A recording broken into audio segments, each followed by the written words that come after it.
അത്യുന്നതങ്ങളിൽ ദൈവത്തിന് മഹത്വം. കേരളക്കരയുടെ സംസ്കാരത്തിൻ്റെ കേന്ദ്രമായ അഥവാ ക്രൈസ്തവ ദീപ്തമായ തിരുവല്ലയിലെ ഈ മനോഹരമായ ആലയത്തിൽ കടന്നു വന്നിരിക്കുന്ന ശ്രേഷ്ഠന്മാരായ കർത്താവിൻ്റെ ദാസന്മാർ, സഹോദരി സഹോദരന്മാർ, കുഞ്ഞുങ്ങൾ, മനോഹരമായ ഗാനങ്ങൾ ആലപിച്ച പ്രിയമുള്ളവർ, നിങ്ങൾക്കെല്ലാവർക്കും ധന്യനായ കർത്താവായ യേശുക്രിസ്തുവിൻ്റെ അപ്രമേയ നാമത്തിലെ എൻ്റെ സ്നേഹവന്ദനം. ഒരിക്കൽ കൂടി ഈ കരിസ്മ ആത്മീയ സമ്മേളനത്തിൽ സംബന്ധിക്കുവാൻ കർത്താവ് എനിക്ക് തന്നിരിക്കുന്ന ഈ അവസരത്തെ ഓർത്ത് ഞാൻ ദൈവത്തെ സ്തുതി കരയേറ്റുന്നു. വളരെ ചിന്തനീയവും മനോഹരവുമായ ഒരു സംഭവം പറഞ്ഞുകൊണ്ട് ഞാൻ ആരംഭിക്കാം. ഏതാനും ആഴ്ച മുൻപ്, കൃത്യം പറഞ്ഞാൽ ജാനുവരി മാസം 21 ഞായറാഴ്ച 1 മണിയായപ്പോൾ ഞാൻ ഇവിടെ നിന്നും വളരെ അകലെ ആയൂരിനപ്പുറത്ത് അഞ്ചൽ എന്നൊരു സ്ഥലമുണ്ട്, നിങ്ങൾ കേട്ട് കാണും. അഞ്ചലിനപ്പുറത്തൊരു ഗ്രാമമുണ്ട്, ഒരു നാട്ടുഗ്രാമം. അഞ്ചലിൽ നിന്നും 6-7 കിലോമീറ്റർ അകലെയാണ്. ബസ് സർവീസുകളൊന്നുമില്ല. ആ ഗ്രാമത്തിൻ്റെ പേര് തഴമേലെന്നാണ്. അവിടെ ഒരു സഭയിലായിരുന്നു ശുശ്രൂഷ കഴിഞ്ഞ് 1 മണിയായി. നല്ല കൊടും ചൂടാണ്. തിരികെ വരുവാൻ തക്കവണ്ണം വന്നപ്പോൾ ഒരു സഹോദരി എൻ്റെ അരികിൽ വന്ന് പറഞ്ഞു, സഹോദരി പ്രാർത്ഥനാ വിഷയങ്ങളൊക്കെ യൂട്യൂബിൽ വാട്സപ്പിൽ കൂടെ തരുമായിരുന്നു, അതുകൊണ്ട് എനിക്ക് ആ സഹോദരിയെ പരിചയമുണ്ട്. ആ സഹോദരി വന്ന് പറഞ്ഞു, എൻ്റെ അമ്മച്ചി സുഖമില്ലാതെ ഇവിടെ അടുത്ത് കിടക്കുകയാണ്, ബെഡ് റിഡറാണ്, സ്ട്രോക്കാണ്. ഞാൻ ബോംബെയിലാണ് താമസിക്കുന്നത്. അമ്മച്ചിക്ക് സുഖമില്ലാത്തതുകൊണ്ട് അമ്മച്ചിയെ പരിചരിക്കാൻ വേറെ ആരുമില്ല, അതിന് ഞാൻ വന്നതാണ്. പാസ്റ്റർ, അമ്മച്ചിയുടെ ഞങ്ങളുടെ ഭവനത്തിൽ വന്ന് അമ്മച്ചിക്ക് വേണ്ടി ഒന്ന് പ്രാർത്ഥിക്കണം. ഞാൻ മാത്രമേ രക്ഷിക്കപ്പെട്ടിട്ടുള്ളൂ. അമ്മച്ചി കടുത്ത റോമൻ കത്തോലിക്ക വിശ്വാസിയാണ്. വളരെയധികം റോമൻ കത്തോലിക്ക സഭയോടെ അടുത്ത ബന്ധം പുലർത്തുന്ന കടുത്ത വിശ്വാസിയാണെങ്കിൽ ബെഡ് റിഡറാണ്, സ്ട്രോക്ക് വന്നു, ഒന്ന് പ്രാർത്ഥിക്കണമെന്ന് പറഞ്ഞു. ഞാൻ പോയി. നടന്നു വേണം ചെല്ലാൻ, വാഹനം അത്രയും ചെല്ലുകയില്ല. ഞാൻ ആ വീട്ടിലേക്ക് ചെല്ലുമ്പോൾ ആ വീട്ടിൽ വേറെ ആരുമില്ല.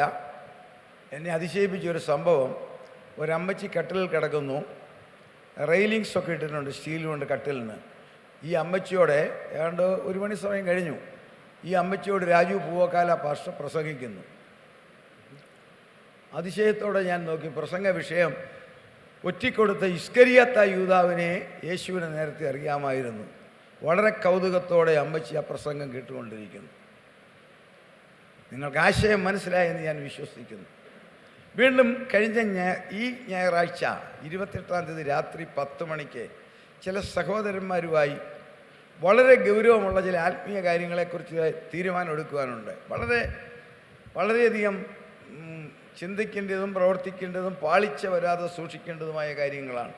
അപ്പോൾ 10 മണിയാകുമ്പോൾ 2 സഹോദരന്മാരുമായിട്ട് സംസാരിക്കണം. അവരെൻ്റെ വീട്ടിൽ വരാമെന്ന് പറഞ്ഞ് രാത്രിയിൽ അതിന് ഞാൻ വെയിറ്റ് ചെയ്ത് 9:45 ഒരല്പം മനസ്സിനൊരു ചേഞ്ചിന് വേണ്ടി TV ഓൺ ചെയ്തു. അപ്പോൾ 10 മണിക്ക് എന്താ തീരുമാനം എടുക്കണം, തീരുമാനം പറയേണ്ടത് ഞാനാ, എന്ത് പറയണമെന്നാണ് എൻ്റെ മനസ്സിൽ ഇങ്ങനെ കിടന്നിങ്ങനെ ചെയ്യുകയാണ്.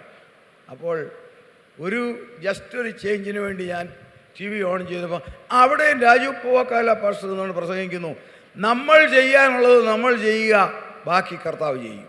Price the Lord. ഞാൻ ആ അനുഗ്രഹീതനായ ദൈവദാസനെ ഓർത്ത് ദൈവത്തെ സ്തുതിക്കുന്നു. അമേരിക്കയിലായിരിക്കുമ്പോൾ ഞാൻ അദ്ദേഹത്തിൻ്റെ പ്രഭാഷണങ്ങൾ വളരെ ശ്രദ്ധയോടെ കേൾക്കും. വളരെ ചിന്തനീയമായ ആശയസമ്പുഷ്ടം, ചിന്തിക്കേണ്ടിയവർക്ക് മണിക്കൂറുകൾ ചിന്തിക്കും. ഞാൻ പറഞ്ഞില്ലേ, നമ്മൾ ചെയ്യാനുള്ളത് നമ്മൾ ചെയ്താൽ ബാക്കി കർത്താവ് ചെയ്യുമെന്ന് അദ്ദേഹം പറഞ്ഞത്. അന്ന് രാത്രി 10:30 എല്ലാ കാര്യങ്ങളും ചെയ്തു തീർക്കാൻ കർത്താവ് എനിക്ക് കൃപ തന്നു. വേണമെങ്കിൽ തൻ്റെ മകനെ ഭൗതികമായി ഏതെങ്കിലും നല്ലൊരു സ്ഥാനത്താക്കാം, എന്നാൽ തൻ്റെ പുസ്തകം തന്നെ മകനും എടുപ്പാൻ മനസ്സ് തോന്നിച്ച കുഞ്ഞുങ്ങളെ വളർത്തിയ കർത്താവിൻ്റെ ദാസനെ സഹോദരിയെ ഞാൻ അഭിനന്ദിക്കുന്നു. കർത്താവ് നമ്മളെ അനുഗ്രഹിക്കുമാറാകട്ടെ. ഞാനിത് പറഞ്ഞില്ല എങ്കിൽ ഒരു കുറ്റബോധം എനിക്കുണ്ടാകും. കാരണം അന്ന് ഈ ആയൂര് തഴവയെ വെച്ച് എനിക്ക് വളരെ രസകരമായി തോന്നി. കത്തോലിക്ക അമ്മച്ചി ഇങ്ങനെ കേട്ടുകൊണ്ട് കിടക്കുക. രാജു പൊക്കാൽ അടുത്ത TV കൊണ്ട് അടുത്താണ് വെച്ചിരിക്കുന്നത്, അടുത്ത് പ്രസംഗിക്കുന്നു. കർത്താവിൻ്റെ സ്തോത്രം. ഈ അനുഗ്രഹീതമായ ദിവസത്തിനായി സ്തുതിക്കുന്നു. ഇവിടെ നടക്കുന്ന ആത്മീയ ഉത്സവം ദൈവമക്കൾക്കൊരു പ്രചോദനവും അനുഗ്രഹവുമാകട്ടെ എന്ന് ആശംസിച്ചുകൊണ്ട് നമുക്ക് വചനത്തിലേക്ക് പ്രവേശിക്കാം. വെളിപ്പാട് പുസ്തകം 22-ാം അധ്യായം 10, 11, 12 വാക്യങ്ങൾ വായിക്കാം. Revelation chapter 22 verse 10 onwards. അവർ പിന്നെയും എന്നോട് പറഞ്ഞത്, ആ. സമയമെടുത്തിരിക്കയാൽ ആ. ഈ പുസ്തകത്തിലെ പ്രവചനം മുദ്രയിടരുത്. അനീതി ചെയ്യുന്നവൻ ഇനിയും അനീതി ചെയ്യട്ടെ, അഴുക്കുള്ളവൻ ഇനിയും അഴുക്കാടട്ടെ, നീതിമാൻ ഇനിയും നീതി ചെയ്യട്ടെ, വിശുദ്ധൻ ഇനിയും തന്നെ വിശുദ്ധീകരിക്കട്ടെ. ഇതാ ഞാൻ വേഗം വരുന്നു, ഓരോരുത്തരും അവനവന്റെ പ്രവർത്തിക്ക് തക്കവണ്ണം കൊടുപ്പാൻ പ്രതിഫലം എന്റെ പക്കലുണ്ട്. ഒരിക്കൽ കൂടി സിസ്റ്റർ അത് വായിച്ചു കേൾപ്പിക്കും, അല്ലെങ്കിൽ ബ്രദർ. അതിനകത്ത് ഒത്തിരി ഓപ്ഷൻ ഇട്ടിട്ടുണ്ട്. സ്വർഗം, പരിശുദ്ധാത്മാവ്, സാക്ഷാൽ ക്രിസ്തു, ദൈവപുത്രനും ദൈവവുമായ കർത്താവെ, ഒടുവിൽ പറഞ്ഞ് അവസാനിപ്പിക്കുന്ന വാക്യങ്ങളിൽ ഏറ്റവും പ്രധാനപ്പെട്ടതാ. ഒത്തിരി ഓപ്ഷൻസ് ഉണ്ട്. ജീവിതത്തിലെ സകല തുറയിലുമുള്ളവർക്കുള്ള ഓപ്ഷൻ ഉണ്ട്. അതിൻ്റെ അനന്തര ഫലവുമുണ്ട്. ഒരിക്കൽ കൂടി വായിക്കാം. അവൻ പിന്നെയും എന്നോട് പറഞ്ഞത്, സമയമെടുത്തിരിക്കയാൽ ഈ പുസ്തകത്തിലെ പ്രവചനം മുദ്രയിടരുത്. അനീതി ചെയ്യുന്നവൻ ഇനിയും അനീതി ചെയ്യട്ടെ, അഴുക്കുള്ളവൻ ഇനിയും അഴുക്കാടട്ടെ, നീതിമാൻ ഇനിയും നീതി ചെയ്യട്ടെ, വിശുദ്ധൻ ഇനിയും തന്നെ വിശുദ്ധീകരിക്കട്ടെ. ഇതാ ഞാൻ വേഗം വരുന്നു, ഓരോരുത്തനും അവനവന്റെ പ്രവർത്തിക്ക് തക്കവണ്ണം കൊടുപ്പാൻ പ്രതിഫലം എന്റെ പക്കലുണ്ട്. നമ്മുടെ മനസ്സിൽ ഈ കാര്യം ഇരിക്കട്ടെ. 4 ഓപ്ഷൻ ഇവിടെ പറയുന്നുണ്ട്. ആർക്കും എടുക്കാം. അതിലേത് ഞാൻ എടുക്കും, നിങ്ങൾ എടുക്കും എന്നുള്ളതാണ് ചിന്താവിഷയം. വളരെ മനോഹരമായ അഥവാ ശാസ്ത്രത്തിൻ്റെ ഉത്സവ പറമ്പിലാണ് ഇന്ന് മാലോകർ ജീവിക്കുന്നത്. നാം ഉൾപ്പെടെ ഏതാണ്ട് 198 രാജ്യങ്ങൾ, ഏതാണ്ട് 800 കോടി ജനങ്ങൾ, പല ഭാഷക്കാർ. ഇവരെല്ലാം കഴിയുന്നത് ശാസ്ത്രത്തിൻ്റെ ഒരു ഉത്സവ പറമ്പിലാണ്. പഴയ കാലത്ത് അധികമൊന്നും പോകണ്ട, ഒരു 60 വർഷങ്ങൾക്ക് മുൻപേ ഇന്ത്യയിലെ ബോംബെയിൽ നിന്നും അമേരിക്കയിലെത്താൻ 30 ദിവസം, ഒരു മാസമാണ് കപ്പൽ യാത്ര. എന്നാൽ ഇന്ന് ന്യൂഡൽഹി ടു ന്യൂയോർക്ക് 16 മണിക്കൂർ. കാലത്തിൻ്റെ വ്യത്യാസം മനസ്സിലായെന്ന് വിശ്വസിക്കുന്നു. പഴയ കാലത്തെ അധികം നാളുകളൊന്നും ആയില്ല, ഒരു 40-45 വർഷം മുമ്പ് വരെ നിലാവുള്ള രാത്രിയിൽ വീടിൻ്റെ മുൻവശത്തിറങ്ങിയുന്ന മാനത്തെ പൂനിലാവും പൂർണ്ണചന്ദ്രൻ, വേറൊരു ഭാഷയിൽ അമ്പിളിയമ്മാവനെ കണ്ട് സന്തോഷിച്ച ജനമാണെങ്കിൽ ഇന്ന് ഭൂമിയിൽ നിന്ന് ചന്ദ്രനിലെത്താൻ 3 ദിവസം മതി. 3.25 ലക്ഷത്തോളം കിലോമീറ്റർ അകലെയുള്ള ആ ചന്ദ്രനിൽ ഒരു ശാസ്ത്ര പേടകം ചെന്ന് ചെല്ലുവാൻ 3 ദിവസം മാത്രം. അത്രത്തോളം പുരോഗതി നേടിയ ഒരു ലോകം അല്ലേ? കയ്യിലിരിക്കുന്ന ചെറിയ ഡിവൈസിൽ വിരലമർത്തിയാൽ നിങ്ങൾക്കും എനിക്കും എല്ലാവർക്കും ബിരിയാണി മുതൽ ബിസ്ക്കറ്റ് വരെ വീട്ടിൽ വരും. അതനുഭവിക്കുന്നവരാണല്ലോ അല്ലേ? ഏത് കാര്യങ്ങൾക്കും അത്രത്തോളം ആയി. മെഡിക്കൽ സയൻസ്, അന്തരാവയവങ്ങൾ, കിഡ്നി, ലിവറ്, ഇതെല്ലാം ഒരു ചെടി പറിച്ചു നടുന്ന ലാഘവത്തിൽ പറിച്ചു നടുന്ന സംവിധാനങ്ങൾ കേരളത്തിലെ ഗ്രാമങ്ങളിൽ പോലും ഉണ്ട്. ഡയബറ്റിക് കൂടിയവർക്ക് ഈ ഇഞ്ചക്ഷൻ എടുത്ത് ശരീരം കുത്തി നോവിച്ച് മടുത്തവർക്ക് നമ്മുടെ വീട്ടിലെ വാട്ടർ ടാങ്കിൽ നിന്ന് വെള്ളം പൈപ്പ് വഴി വരുന്നത് പോലെ ആവശ്യാനുസരണം ഓട്ടോമാറ്റിക്കായിട്ട് ശരീരത്തിലേക്ക് ഇൻസുലിൻ വരുന്ന ഇൻസുലിൻ പമ്പുണ്ട്. അത് ഫിറ്റ് ചെയ്തവർ ഇവിടെയും കാണും. ഹാർട്ടിൻ്റെ റിതത്തിന് സ്വരവ്യത്യാസമുണ്ടായപ്പോൾ പകരം മാറ്റാൻ മനോഹരമായ പേസ് മേക്കർ നൽകി ലോകത്തെ സന്തോഷിപ്പിക്കുന്ന വൈദ്യശാസ്ത്രം അത്രമേൽ പുരോഗമിച്ചു. സംഭവങ്ങൾ ശരിയാണെങ്കിൽ ഇറ്റാലിയൻ ഡോക്ടർ സാരിഗോ കോണോറയുടെ സ്വപ്നം യാഥാർത്ഥ്യമാകും. അദ്ദേഹം അതിനുവേണ്ടി തയ്യാറാക്കിക്കൊണ്ടിരിക്കുന്നത് ഹാർട്ടോ ലിവറോ കിഡ്നിയുടെ ട്രാൻസ്പ്ലാന്റേഷൻ അല്ല, ഹെഡ് ട്രാൻസ്പ്ലാന്റേഷൻ, തല പറിച്ചു മാറ്റി വെക്കുക. സാരസ്യ ഭാഷ പറഞ്ഞാൽ ചാക്കോച്ചൻ്റെ തല വെട്ടി അച്ചാമ്മയുടെ ശരീരത്തിൽ ഘടിപ്പിക്കുക. അതിൻ്റെ അനന്തരഫലങ്ങളും പ്രതികളും എന്തു ആയിക്കൊള്ളട്ടെ, അദ്ദേഹത്തിൻ്റെ സ്വപ്നവും യാഥാർത്ഥ്യമാകുവാൻ ഇനി അധികം കാലങ്ങൾ വേണ്ട. അത്ര പുരോഗമിച്ചൊരു ലോകമല്ലേ? 50 വയസ്സുള്ള ഒരു പുരുഷനായാലും സ്ത്രീ ആയാലും 40 മിനിറ്റ് കൊണ്ട് 18 വയസ്സാക്കുന്ന കോസ്മിക് ടെക്നോളജി തിരുവല്ലയിലും ഇല്ലേ? എല്ലാ സംവിധാനങ്ങളും കയ്യിലിരിക്കുന്ന പ്ലാസ്റ്റിക് കാർഡ് ഇൻസേർട്ട് ചെയ്താൽ കാറ് വരെ വീട്ടിൽ വരികയല്ലേ? അതിമനോഹരമായ ഹർമ്മ്യങ്ങളിലല്ലേ നമ്മൾ താമസിക്കുന്നത്? ഇവിടെ ഇരിക്കുന്ന ഒരൊറ്റ കർത്താവിൻ്റെ കാലത്ത് കർത്താവ് പറഞ്ഞു, എന്തു തിന്നും അറിയാവുന്നവരെന്ന് പറയാവോ? എന്ത് തിന്നും, ഇന്ന് ഏത് തിന്നും, ഏത് ഉടുക്കും. ശരിയാണോ? കാലം മാറുന്നത് കണ്ടോ? അത്രത്തോളം ഉപരിപ്ലവമായി വളരെയധികം ശാസ്ത്രത്തിൻ്റെ വികാസത്തിലും മറ്റു വിധത്തിലും ഉയർന്നു നിൽക്കുന്ന ഒരു ലോകം. എന്നാൽ ഈ സുന്ദരമെന്ന് പറയുന്ന ലോകത്തിൽ യഥാർത്ഥ സമാധാനം ദൈവമക്കൾക്കല്ലാതെ ആർക്കെങ്കിലും ഉണ്ടോ? കലങ്ങി മറിയുന്ന കലക്കവെള്ളം ഒഴുകുന്ന കുത്തൊഴുകുന്ന ഒരു നദി പോലെ ഈ ലോകത്തിലെ മനുഷ്യ മഹാസമുദ്രം സമാധാനമില്ലാതെ, സ്വസ്ഥതയില്ലാതെ, ആശ്വാസമില്ലാതെ, ധനമുണ്ട്, പ്രശസ്തിയുണ്ട്, സ്ഥാനമാനങ്ങളുണ്ട്, എങ്കിലും മനസ്സിൽ സ്വസ്ഥതയില്ലാതെ തകരുകയല്ലേ? രാജ്യങ്ങൾ തമ്മിൽ അകമേ എത്ര വൈരാഗ്യം! മനുഷ്യന്റെ ജീവിതത്തിൽ 6000 വർഷത്തെ ചരിത്രം എടുക്കണ്ട, 2000 വർഷത്തെ ക്രൈസ്തവ സഭകളുടെ ചരിത്രത്തിലേക്ക് നോക്കിക്കേ, ഇത്രയും ഭയങ്കരമായ ഒരു കാലം വന്നിട്ടുണ്ടോ? മാതാപിതാക്കളെ ഒരു വിധത്തിലും അനുസരിക്കാത്ത ഒരു പുതിയ സമൂഹം.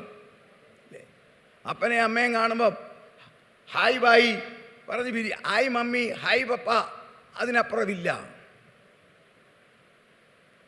പ്രായപൂർത്തിയായ മാതാപിതാക്കളെ പരിചരിക്കുവാൻ സാധിക്കാത്ത പുതിയ തലമുറ. ശരിയാണോ? അനുഭവത്തിൻ്റെ വെളിച്ചത്തിലല്ലേ? അവർക്ക് ഇഷ്ടമുണ്ടെങ്കിലും സാധിക്കാത്ത സംവിധാനങ്ങൾ. ഒരിടത്തും സമാധാനമില്ല. മദ്യമങ്ങൾ വായിക്കുവാൻ ഭയമല്ലേ? പിടിച്ചുപറിയുടെയും ബലാത്സംഗത്തിൻ്റെയും കൊലപാതകത്തിൻ്റെയും അക്രമത്തിൻ്റെയും നീണ്ട കഥയല്ലേ ലോകത്തിൽ? ഏറ്റവും മാന്യമായി, ശ്രേഷ്ഠമായി, ബുദ്ധിയിൽ, ഭാവുകത്തിൽ ദൈവം സൃഷ്ടിച്ച സൃഷ്ടിയ മനുഷ്യൻ. ജീവനുള്ള പ്രധാനമായിട്ടുള്ള 3 സിസ്റ്റം, അവാന്തര വിഭാഗങ്ങളുണ്ട് ലോകത്തിൽ. Plan kingdom, animal kingdom, human kingdom. ഇനി വേറെയുണ്ട് വൈറസ്, ബാക്ടീരിയ, ഫംഗസ്, അത് മറ്റൊന്ന്. ഇതിൽ ഈ ജീവനുള്ള plant kingdom, animal kingdom, human kingdom, ഇതിലേറ്റവും മിടുക്കരാരാ? മനുഷ്യരല്ലേ? എന്താ കാരണം? ദൈവത്തിൻ്റെ അനുഗ്രഹമാണ്. നീ സന്താന പുഷ്ടിയുള്ളവരെ പെറ്റുപെരുകി ഭൂമിയിൽ ജീവിച്ച് അതിലടക്കിയതിൽ വാഴുവീൻ. ആ ഭാവുകമാണ് മനുഷ്യനെ. ഇത്രയും ഭാവുകങ്ങൾ ഉണ്ടായിട്ടും ഈ മനുഷ്യൻ ഇന്ന് എന്തുകൊണ്ട് ഈ കാലത്ത് സ്വസ്ഥതയില്ല, സമാധാനമില്ല? ഞാൻ ക്രൈസ്തവ ഗോളത്തിലേക്ക് വരാൻ പോവുകയാണ്, പൊതുലോകത്തിൽ നിന്നും. അതോടൊപ്പം ഭൂമിയെ ഡൈവേഴ്സ് ചെയ്യാൻ തയ്യാറായിട്ട് നിൽക്കുന്ന സൂര്യൻ. ഏത് സമയത്തൊരു ഡൈവേഴ്സ് നടക്കും. ഭൂമിയെ സൂര്യൻ ഡൈവേഴ്സ് ചെയ്യും. ശാസ്ത്രം പറയുന്നതാ. ഒടിഞ്ഞു വീഴാൻ ആടി നിൽക്കുന്ന ഇന്ത്യയുടെ അപ്പുറത്തുള്ള എവറസ്റ്റ്, മഞ്ഞുമല, ഗർജിക്കുന്ന സമുദ്രങ്ങൾ, തുറമുഖ നഗരങ്ങൾ മുഴുവൻ നോക്കി ഗർജിക്കുന്ന സമുദ്രം. കർത്താവിൻ്റെ ഭാഷ കടലിൻ്റെയും ഓളത്തിൻ്റെയും മുഴക്കം. ഒരു ഭാഗത്ത് സമാധാനമില്ല, മറുഭാഗത്ത് പ്രകൃതി എതിരെ. ഈ സിസ്റ്റത്തിൻ്റെ തലവനായ സോളാർ സിസ്റ്റം ഭൂമിയിൽ നിന്നും പ്രകാശം തരാതെ മാറാൻ പോകുന്നു. അതുകൊണ്ടാണ് ഞാൻ പറഞ്ഞത് ഡൈവേഴ്സ് ചെയ്യാൻ പോകുന്നത്. സൂര്യപ്രകാശമില്ലാത്ത ഒരു ഭൂമി വരുന്നു. ഈ ലോകം എങ്ങോട്ട് കൂമ്പുകുത്തുന്നു? ശാസ്ത്രത്തിന് ഉത്തരവില്ല, ബുദ്ധിജീവിക്ക് ഉത്തരവില്ല. ദൈവമക്കൾക്കൊരു കാര്യം അറിയാം, 2 യുഗങ്ങളുടെ സംഗമം, 2 കാലങ്ങളുടെ സംഗമത്തിൽ നാം എത്തിയിരിക്കുന്നു. ഒന്ന്, 2000 വർഷങ്ങൾക്ക് മുൻപേ മനുഷ്യപാപങ്ങൾക്ക് വേണ്ടി ദൈവം മനുഷ്യനായി ദൈവരൂപത്തിലിരിക്കുക, ദൈവത്തോടുള്ള സാദൃശ്യം മുറുകെ പിടിക്കാതെ ദാസരൂപമെടുത്തു. മനുഷ്യനായി, അവതാരമല്ല, ദൈവം മനുഷ്യനായതാ. കർത്താവായ ക്രിസ്തു ക്രൂശിൽ കൊരിഞ്ഞ നിർദോഷമായ രക്തം കൊണ്ട് ഏത് ജാതിക്കുമുള്ളവരെ നിത്യതയിലേക്ക് വരുവാൻ സ്വർഗം തുറന്നിരിക്കുന്ന ഏറ്റവും വലിയ പെരുവഴി, ജീവനുള്ള പുതുവഴി. ആ 2000 വർഷമായി ആ വഴി ഇവിടെ തീരാൻ പോവുകയാണ്. ആ വഴി തീരുന്നുകൊണ്ടിരിക്കുന്നു. 2 യുഗങ്ങളുടെ സംഗമം. അടുത്തത് ദൈവത്തോടുള്ള മനോഹരതയിൽ കഴിഞ്ഞ കാലത്ത് അഹങ്കരിച്ച് ദൈവത്താൽ ശക്തിയാൽ തേജസ് നഷ്ടപ്പെട്ട സുന്ദരനായ ദൂതനായ ലൂസിഫർ, സാത്താൻ, അവനെ ശിക്ഷിച്ചില്ല. അവൻ്റെ ശിക്ഷ ഈ ഭൂമിയിൽ കൊടുക്കണം. അതിനുവേണ്ടി ഈ ഭൂമി അവൻ്റെ കയ്യിൽ കൊടുക്കുന്ന പൈശാചിക കാലം, അതിനാ ദൈവദാസന്മാർ പറയുന്ന മഹോപദ്രവകാലം. ഇത് 2 കൂടെ സംഗമിക്കുന്നു. ഇത് 2 കൂടെ ജോയിൻ്റ് ആകുക. അങ്ങനെ ജോയിൻ്റ് ആകുന്ന തലമുറയിലാണ് ഈ കരിസ്മ. 2 യുഗങ്ങൾ, ഒന്ന് കൃപായുഗം, 2 മഹോപദ്രവ കാലം. ഇത് രണ്ടും കൂടെ ഒന്ന് സന്ധിക്കും. ആ സന്ധ്യയിലാണ് കൃപായുഗത്തിൽ കൃപ പ്രാപിച്ചവരെ ശരീരത്തെ തേജസ്സിലേക്ക് ട്രാൻസ്ഫോം ചെയ്യാൻ പോകുക. ഈ ശരീരത്തെ തേജസ്സിലേക്ക് ട്രാൻസ്ഫോം ചെയ്യുന്ന പ്രക്രിയ സ്വർഗം കർത്താവ് ചെയ്യാൻ പോവുക. അപ്പോൾ ശേഷിക്കുന്നവർക്ക് ഈ ലോകത്തിൽ പൈശാചിക ഭരണം, വേറൊരു ഭാഷയെ പറഞ്ഞാൽ നാം നിൽക്കുന്ന പീരീഡ്, 1 പ്രീ റാപ്ചർ പീരിയഡ്, കർത്താവിൻ്റെ വരവിന് തൊട്ടു മുമ്പുള്ള സമയം, രക്ഷിക്കപ്പെട്ട ദൈവമക്കൾക്ക് മാത്രം, അഥവാ പൊതുവെ പറഞ്ഞാൽ ക്രൈസ്തവ ലോകം. We are on pre rapture period.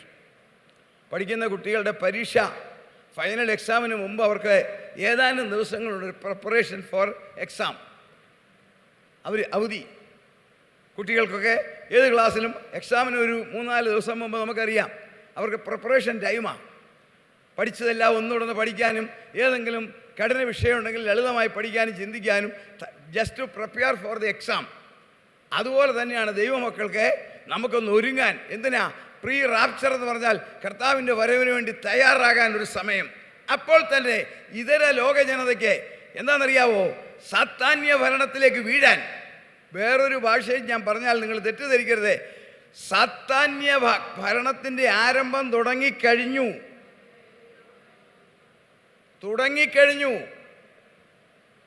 അവൻ പ്രത്യക്ഷനായില്ല എന്നു മാത്രം. അവൻ പ്രത്യക്ഷനാകാത്തതിൻ്റെ കാരണം അവനേക്കാൾ ശക്തിയുള്ള ഒന്ന് ഈ ഭൂമിയിലുണ്ട്. അത് ആറ്റം പവറല്ല, ഏതെങ്കിലും രാജ്യത്തിൻ്റെ പവറല്ല, പരിശുദ്ധാത്മാവിന്റെ സ്വർഗീയമായ അത്യന്ത ശക്തി മൺപാത്രങ്ങളിലുള്ള ദൈവമക്കൾ ഇവിടെ ഉള്ളതിനാൽ അവന് വെളിപ്പെടാൻ സാധിക്കത്തില്ല. സംഭവം തുടങ്ങി. തിരുവല്ലയെ കുറിച്ച് പറയുമ്പം ചെങ്ങന്നൂരിൽ നിന്ന് ഒരാൾ വരികയാണെങ്കിൽ തോലശ്ശേരി കഴിയുമ്പോൾ തിരുവല്ല എന്ന് പറയും അല്ലേ? ഞങ്ങളുടെ കോട്ടയം ഭാഗത്തുനിന്ന് വരികയാണെങ്കിൽ ഞങ്ങളൊക്കെ രാമഞ്ചിറ കഴിഞ്ഞാൽ പറയും തിരുവല്ലായി. ശരിയല്ലേ? കോഴഞ്ചേരി നിന്ന് വരുന്നവർ ഈ മഞ്ചാടി കഴിഞ്ഞാൽ പറയും തിരുവല്ലായി. പടിഞ്ഞാറ് ഭാഗത്തുനിന്ന് വരുന്നവരെ കാവുംഭാഗം കഴിഞ്ഞാൽ തിരുവല്ല. പക്ഷെ യഥാർത്ഥ തിരുവല്ല എന്ന് പറയുന്നത് നമുക്കറിയാം SC ജംഗ്ഷനാണ്. ശരിയല്ലേ? പക്ഷെ കാവുംഭാഗം കഴിഞ്ഞാലും തിരുവല്ലയില്ല. മറ്റ് രാജ്യങ്ങളിലൊക്കെ പോയി ചോദിക്കുമ്പോൾ എവിടാ വീട്? അച്ചായ സൗര എവിടാ വീട്? ഉടനെ പറഞ്ഞു തിരുവല്ലയില. അടുത്ത ചോദ്യം തിരുവല്ലയിൽ എവിടാ? കവിയൂരാ. ഏറ്റോട് പറഞ്ഞിട്ടുണ്ട് പലരും. എവിടെയാ വീട്? തിരുവല്ലയിൽ. അപ്പം തിരുവല്ലയിൽ എവിടാ? കവിയൂരാ. കറക്റ്റാ. പക്ഷെ കവിയൂരല്ല അറിയുന്നത്, തിരുവല്ലായ. അതിനോട് അറ്റാച്ച്ഡാ. ഇതുപോലെ പൈശാചിക ഭരണത്തിൻ്റെ ആരംഭം തുടങ്ങി അവന് അധികാരമേറ്റിട്ടില്ല എന്ന് മാത്രമേ ഉള്ളൂ നമുക്ക് ചിന്തിക്കാം. അപ്പോൾ ക്രൈസ്തവ ഗോളത്തെക്കുറിച്ചാണ് ഞാൻ ഇനി പറയുവാൻ പോകുന്നത്. അഴുക്കുള്ളവൻ അഴുക്കാടട്ടെ, അനീതി ചെയ്യുന്നവൻ അനീതി ചെയ്യട്ടെ. നിഷ്പക്ഷമായിട്ട് ദൈവമക്കൾ നിരീക്ഷിക്കണം. ക്രിസ്തീയ സഭകളുടെ 2000 വർഷത്തെ ചരിത്രത്തിൽ ഇപ്പോൾ കേൾക്കുന്ന അനാത്മിക കോലാഹലങ്ങൾ ഇതിനു മുമ്പുണ്ടോ? ഇത്രയും ശക്തമായി പൊളിറ്റിക്സ് അല്ല ഞാൻ പറയുന്നത്, ക്രൈസ്തവ ഗോളത്തിൽ പെന്തിക്കോസ്തുകാരെ ഉൾപ്പെടെയാണ് പറയുന്നത്. അല്ലാത്ത ഇതര സഭകളെയും കൂടെ ചിന്തിച്ചു. എല്ലാ ക്രൈസ്തവ സഭകളിലും ഇപ്പോൾ എന്നാ ഈ വലിയ ബഹളം നടക്കുന്നത്? ദൃശ്യമാധ്യമങ്ങൾ വായിക്കാൻ ലജ്ജയല്ലേ? എന്താ കാര്യം? ദൃശ്യമാധ്യമങ്ങളിലെ വാർത്ത വായിക്കാൻ ദുഃഖമല്ലേ? എന്താണ് ഇതിൻ്റെ കാരണം? കാരണം ബൈബിൾ പഠിപ്പിക്കുന്നുണ്ട്. മത്തായിയുടെ സുവിശേഷം 13-ാം അധ്യായത്തിൽ കാണാം, കോതമ്പിൻ്റെ ഇടയിൽ കളയും കയറി വന്നു. എന്നിട്ടോ 29-ാമത്തെ വാക്യം ഒന്ന് വായിച്ചേ. മത്തായി 13:29. അതിന് അവനില്ല, പക്ഷെ കള പറിക്കുമ്പോൾ കോതമ്പ് കൂടെ പിഴുതു പോകും. അപ്പൊ ഈ ജോലിക്കാരി എന്ന് പറയാം, ഞാനുടെ കളതെ പൊങ്ങി നിൽക്കുക, കോതമ്പിനേക്കാൾ അരയടി പൊക്കമുണ്ട് കാളയ്ക്ക്. ഞങ്ങൾ എന്നത് അങ്ങ് പറിച്ചു കളയട്ടെ. ഉടനെ യജമാനം പറഞ്ഞ മറുപടി നിങ്ങൾ കേൾക്കുക. പറഞ്ഞ വായിച്ചാട്ടെ. പക്ഷെ കള പറിക്കുമ്പോൾ ഗോതമ്പും കൂടെ പിഴുതു പോകും. തമ്പുരാൻ ഒരു ജനറൽ അപ്രൂവ് നടത്തിയാൽ നല്ലതും ചിലപ്പം പറഞ്ഞു പോകും. അതുകൊണ്ട് രണ്ടും അടുത്ത വായിച്ചേ, രണ്ടും കൂടെ കൊയ്ത്തോളം വളരട്ടെ. നമ്മൾ നിൽക്കുന്ന സമയം ഏതാ? കളയും ഗോതമ്പും ഒരുപോലെ വളർന്നു വരിക. ശത്രു ചെയ്ത പണിയാന്ന് കർത്താവ് തന്നെ പറയുന്നുണ്ട്. ഇതിനിടെ ശത്രു കൊണ്ടുവന്ന് കള വിതച്ചു. ആ കള ഗോതമ്പിനേക്കാൾ അരയടി പൊക്കമാ. കർത്താവ് പറഞ്ഞു രണ്ടും കൂടെ കൊയ്ത്തോളം നിൽക്കട്ടെ. അടുത്തതോ, കൊയ്ത്ത് കാലത്ത് ഞാൻ കൊയ്യുന്നവരോട് മുൻപേ കള പറിച്ചു കൂട്ടി. മുമ്പേ ആദ്യമേ ഗോതമ്പല്ല, കള പറിച്ചു കൂട്ടി ചുട്ടുകളയേണ്ടതിന് കളയും. ശ്രദ്ധിക്കുക, കളകൾ പറിച്ചു കൂട്ടും. കളകൾ പറിച്ചു കൂട്ടും. എങ്ങനെ? ഇനിയും അടുത്തത് ക്രൈസ്തവരെ കുറിച്ച് മാത്രമാണ് ഞാൻ പറയുന്നത്. ഇസ്രായേൽ മക്കൾ അർമഗദോൻ യുദ്ധം കഴിഞ്ഞ് നാം എടുക്കപ്പെട്ട് അർമഗദോൻ യുദ്ധം കഴിഞ്ഞ് കർത്താവ് തൻ്റെ മഹത്തായ സഹസ്രാബ്ദം ആരംഭിക്കും. 1000 ആണ്ട് നമ്മൾ തേജസ്സിലാണ്. അന്ന് ലോകത്തിലുള്ള യഹൂദന്മാരെ 1000 ആണ്ടിൽ പ്രവേശിപ്പിക്കും. അവരെ എങ്ങനെ പ്രവേശിപ്പിക്കും? യഹൂദനെല്ലാം കയറാനല്ല. വായിക്കാം, ആമോസ് 9:9. ആമോസ് 9:9. അരിപ്പ കൊണ്ട് അരിക്കുന്ന പോലെ, അരിപ്പ കൊണ്ട് അരിക്കുന്നത് പോലെ ഞാൻ ഇസ്രായേൽ ഗൃഹത്തെ സകല ജാതികളുടെയും ഇടയിൽ, ഞാൻ ഇസ്രായേൽ ജനത്തെ സകല ജാതികളുടെ ഇടയിൽ അരിപ്പാൻ കൽപ്പിക്കും. എല്ലാത്തിനെയും ഒന്നും കേറ്റത്തില്ല. എഹെസ്കേൽ 20 വായിക്കേണ്ട 35. ഞാൻ അവരെ മരുഭൂമിയിൽ വെച്ച് അവരോട് വ്യവഹരിക്കും. അരിപ്പ കൊണ്ടരിക്കുന്നത് പോലെ ഞാൻ അവരെ അരിച്ചു കയറ്റും. അവരുടെ ശരീരം എനിക്കും നിങ്ങൾക്കുമുള്ള മൺമയമായ ശരീരത്തിലാണ് അവർ സഹസ്രാബ്ദത്തിൽ കയറാൻ പോകുന്നത്.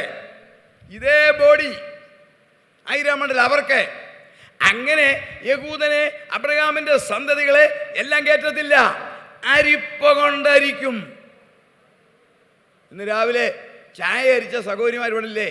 അരിച്ചപ്പം ചണ്ടിയെല്ലാം അരിപ്പയിലിരുന്നു, നല്ലതെല്ലാം ഗ്ലാസ്സിൽ വീണു. ഈ 1000 ആണ്ടിൽ ദൃശ്യ ശരീരത്തിൽ പ്രവേശിപ്പിക്കാൻ ഈ അരിപ്പയാണെങ്കിൽ എൻ്റെയും നിങ്ങളുടെയും മൺമയമായ ശരീരത്തെ വിൺമയമാക്കാൻ അരിപ്പിക്കുമ്പോൾ ആ അരിപ്പ് എത്ര കട്ടിയായിരിക്കും? അത് ചിന്തിച്ചോ? 1000 ആണ്ടിൽ ദൃശ്യ ശരീരത്തിൽ പ്രവേശിപ്പിക്കുവാൻ അത്രയും പ്യൂരിഫിക്കേഷൻ ആണെങ്കിൽ ഈ താഴ്ചയുള്ള ശരീരത്തെ തൻ്റെ മഹത്വമുള്ള ശരീരത്തോട് അവൻ സകലതും തനിക്ക് കീഴ്പ്പെടുത്തുവാൻ കഴിയുന്ന തൻ്റെ വ്യാപാര ശക്തി കൊണ്ട് ഈ താഴ്ചയുള്ള ശരീരത്തെ തൻ്റെ മഹത്വമുള്ള ശരീരത്തോട് അനുരൂപപ്പെടുത്തുവാൻ ശരിക്കൊരരിപ്പ് നടക്കും. അതാണ് യോഹന്നാൻ സ്നാപകൻ വിളിച്ചു പറഞ്ഞു വേറൊരു ഭാഷയിൽ. വായിക്കാം, മത്തായി 3:12 വായിച്ചേ. മത്തായിയുടെ സുവിശേഷം 3:12.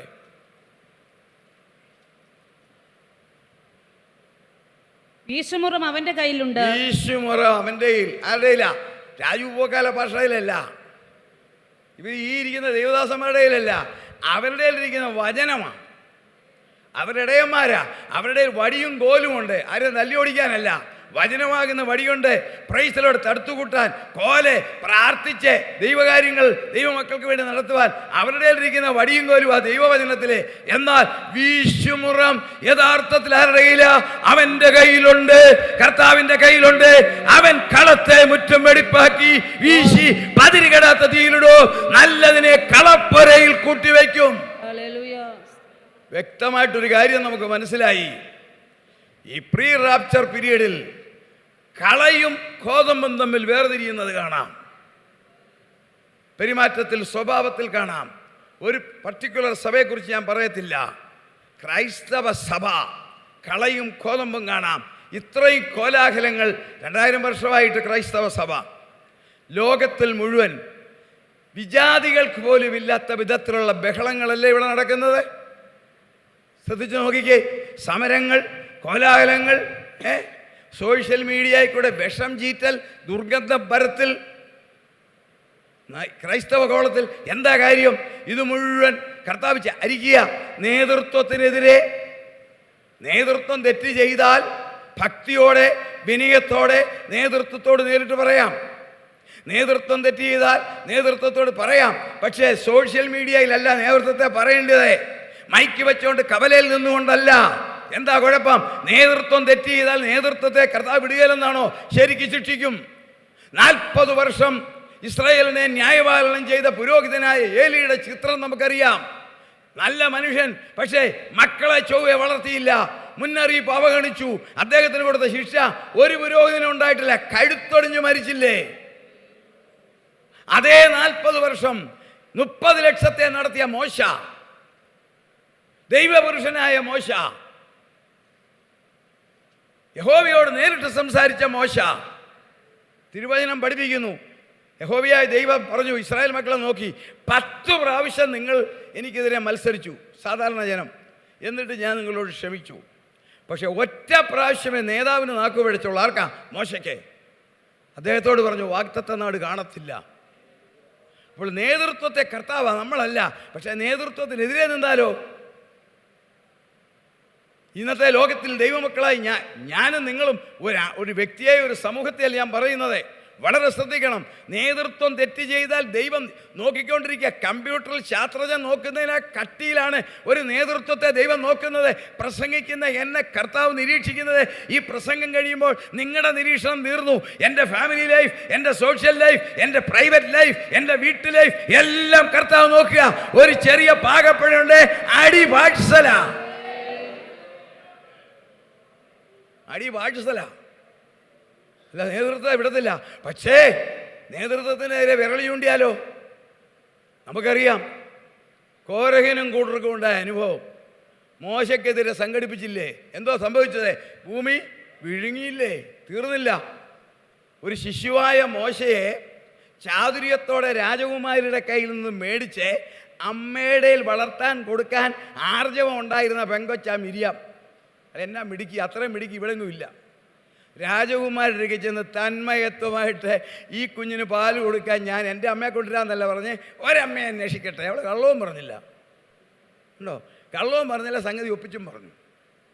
അത്ര ചാതുര്യത്തോടെ മോശയെ കൈമെടുത്ത മിരിയാം 30 ലക്ഷം ജനത്തെ ചെങ്കടൽക്കാരി ഇക്കരെ കയറ്റിയപ്പം അതിൻ്റെ മുമ്പിൽ നിന്നുകൊണ്ട് തപ്പെടുത്ത് ആരാധിച്ച മിരിയാം, സംഖ്യാപുസ്തകത്തിൽ അറിയാം 12-ാം അധ്യായം, മോശയ്ക്കെതിരെ ഒറ്റ കൂട്ടുകെട്ടിൽ ഒരു വാക്ക്, കുഷ്ഠരോഗം.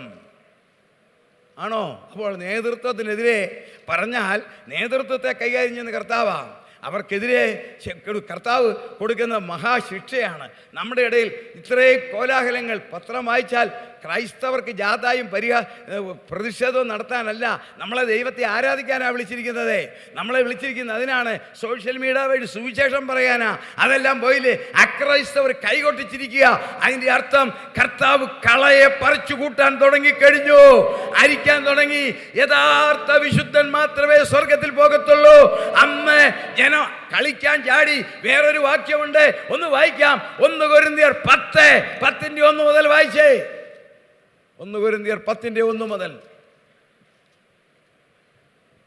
സഹോദരന്മാരെ, നമ്മുടെ പിതാക്കന്മാർ എല്ലാവരും മേഘത്തിന് കീഴിലായിരുന്നു. എല്ലാവരും സമുദ്രത്തിലൂടെ കടന്ന് എല്ലാവരും മേഘത്തിലും സമുദ്രത്തിലും സ്നാനമേറ്റു, മോശയോട് ചേർന്നു. എല്ലാവരും ഒരേ ആത്മീക ആഹാരം തിന്നു, എല്ലാവരും ആത്മീയ ആഹാരം കുടിച്ചു, എല്ലാവരും ഒരു ആത്മീക പാനീയം കുടിച്ചു. പെന്തിക്കോസ്തുകാരുടെ ഭാഷ പറഞ്ഞാൽ ഇത് കാണാപ്പാടം എല്ലാവർക്കും. ബൈബിൾ ആ സൗകര്യം വായിക്കുന്നേ നമ്മുടെ മനസ്സിലിരിപ്പുണ്ട്. ഒന്ന് വായിച്ചേ, ഇനി തുടർന്ന് വായിച്ചേ. വായിച്ചാട്ടെ. ആ പാറ ക്രിസ്തുവായിരുന്നു. ആ പാറ ക്രിസ്തുവായിരുന്നു. എങ്കിലും അവരിൽ മിക്ക പേരിലും ദൈവം പ്രസാദിച്ചില്ല. അവരിൽ മിക്ക പേരിലും ദൈവം പ്രസാദിച്ചില്ല. അടുത്ത വാക്യം. അവരെ മരുഭൂമിയിൽ തള്ളിയിട്ട് കളഞ്ഞു. അടുത്ത വാക്യോ. എന്ന് നിങ്ങൾ അറിയാതിരിക്കരുത്. അടുത്ത വാക്യോ. ഇത് നമുക്ക് ദൃഷ്ടാന്തമായി സംഭവിച്ചു. ഇത് നമുക്ക് ദൃഷ്ടാന്തം. ഇത് നമുക്ക് ദൃഷ്ടാന്തം. 30 ലക്ഷം ജനത്തെ അത്ഭുതങ്ങളും അടയാളങ്ങളും പ്രവർത്തിച്ച് മരുഭൂമിയിൽ കടത്തി. ചെങ്കടൽ പിളർന്നത് സൗദി അറേബ്യയുടെ പടിഞ്ഞാറ് പ്രദേശത്ത്. എന്നാൽ ആ വഴി കാണാം, ഇന്നും ഒരു അത്ഭുതമാ ആ വഴി. ഏതാണ്ട് നമ്മുടെ ഈ ആലയത്തിൻ്റെ വീതിയിൽ 2 സൈഡിലും ഇങ്ങനെ ബാങ്കാ, അതായത് പാറ ഇങ്ങനെ നിൽക്കുന്നു, അടിയിൽ കൂടെ ഒരു വഴി പോലെ. അങ്ങനെ വഴിവെട്ടി ഇക്കരെ കടത്തിയ ദൈവം. 1.25 കിലോമീറ്റർ ആഴമുള്ള ചെങ്കടലിൻ്റെ അടിഭാഗത്ത് അവരെ കരുതൽ കേൾക്കുക.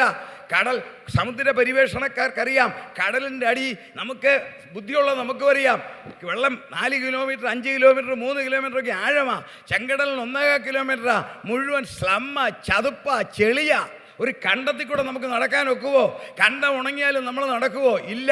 അങ്ങനെയാണെങ്കിൽ ഈ സമുദ്രത്തിനടി മുഴുവൻ ചതുപ്പ, ചെളിയ. തീർന്നില്ല, ഇതുപോലെ ഫ്ലാറ്റല്ല. സമുദ്രത്തിനടിയിൽ ഉയർന്ന മലകളുണ്ട്, കരിമ്പാറകളുണ്ട്. എന്നാൽ ചെങ്കടൽ പരിവേഷണം നടത്തിയവർ അത്ഭുതപ്പെട്ട് കാണിച്ച വീഡിയോ, ആ അന്നത്തെ ഈജിപ്തിൻ്റെ തലസ്ഥാനമായ ലക്ഷോർ മുതൽ ഇന്നത്തെ സൗദി അറേബ്യയുടെ പടിഞ്ഞാറ് തീരം വരെ 1.25 കിലോമീറ്ററുള്ള ആഴമുള്ള കടലിലുണ്ടല്ലോ, അന്നും ഇന്നും പഞ്ചസാര മണൽ.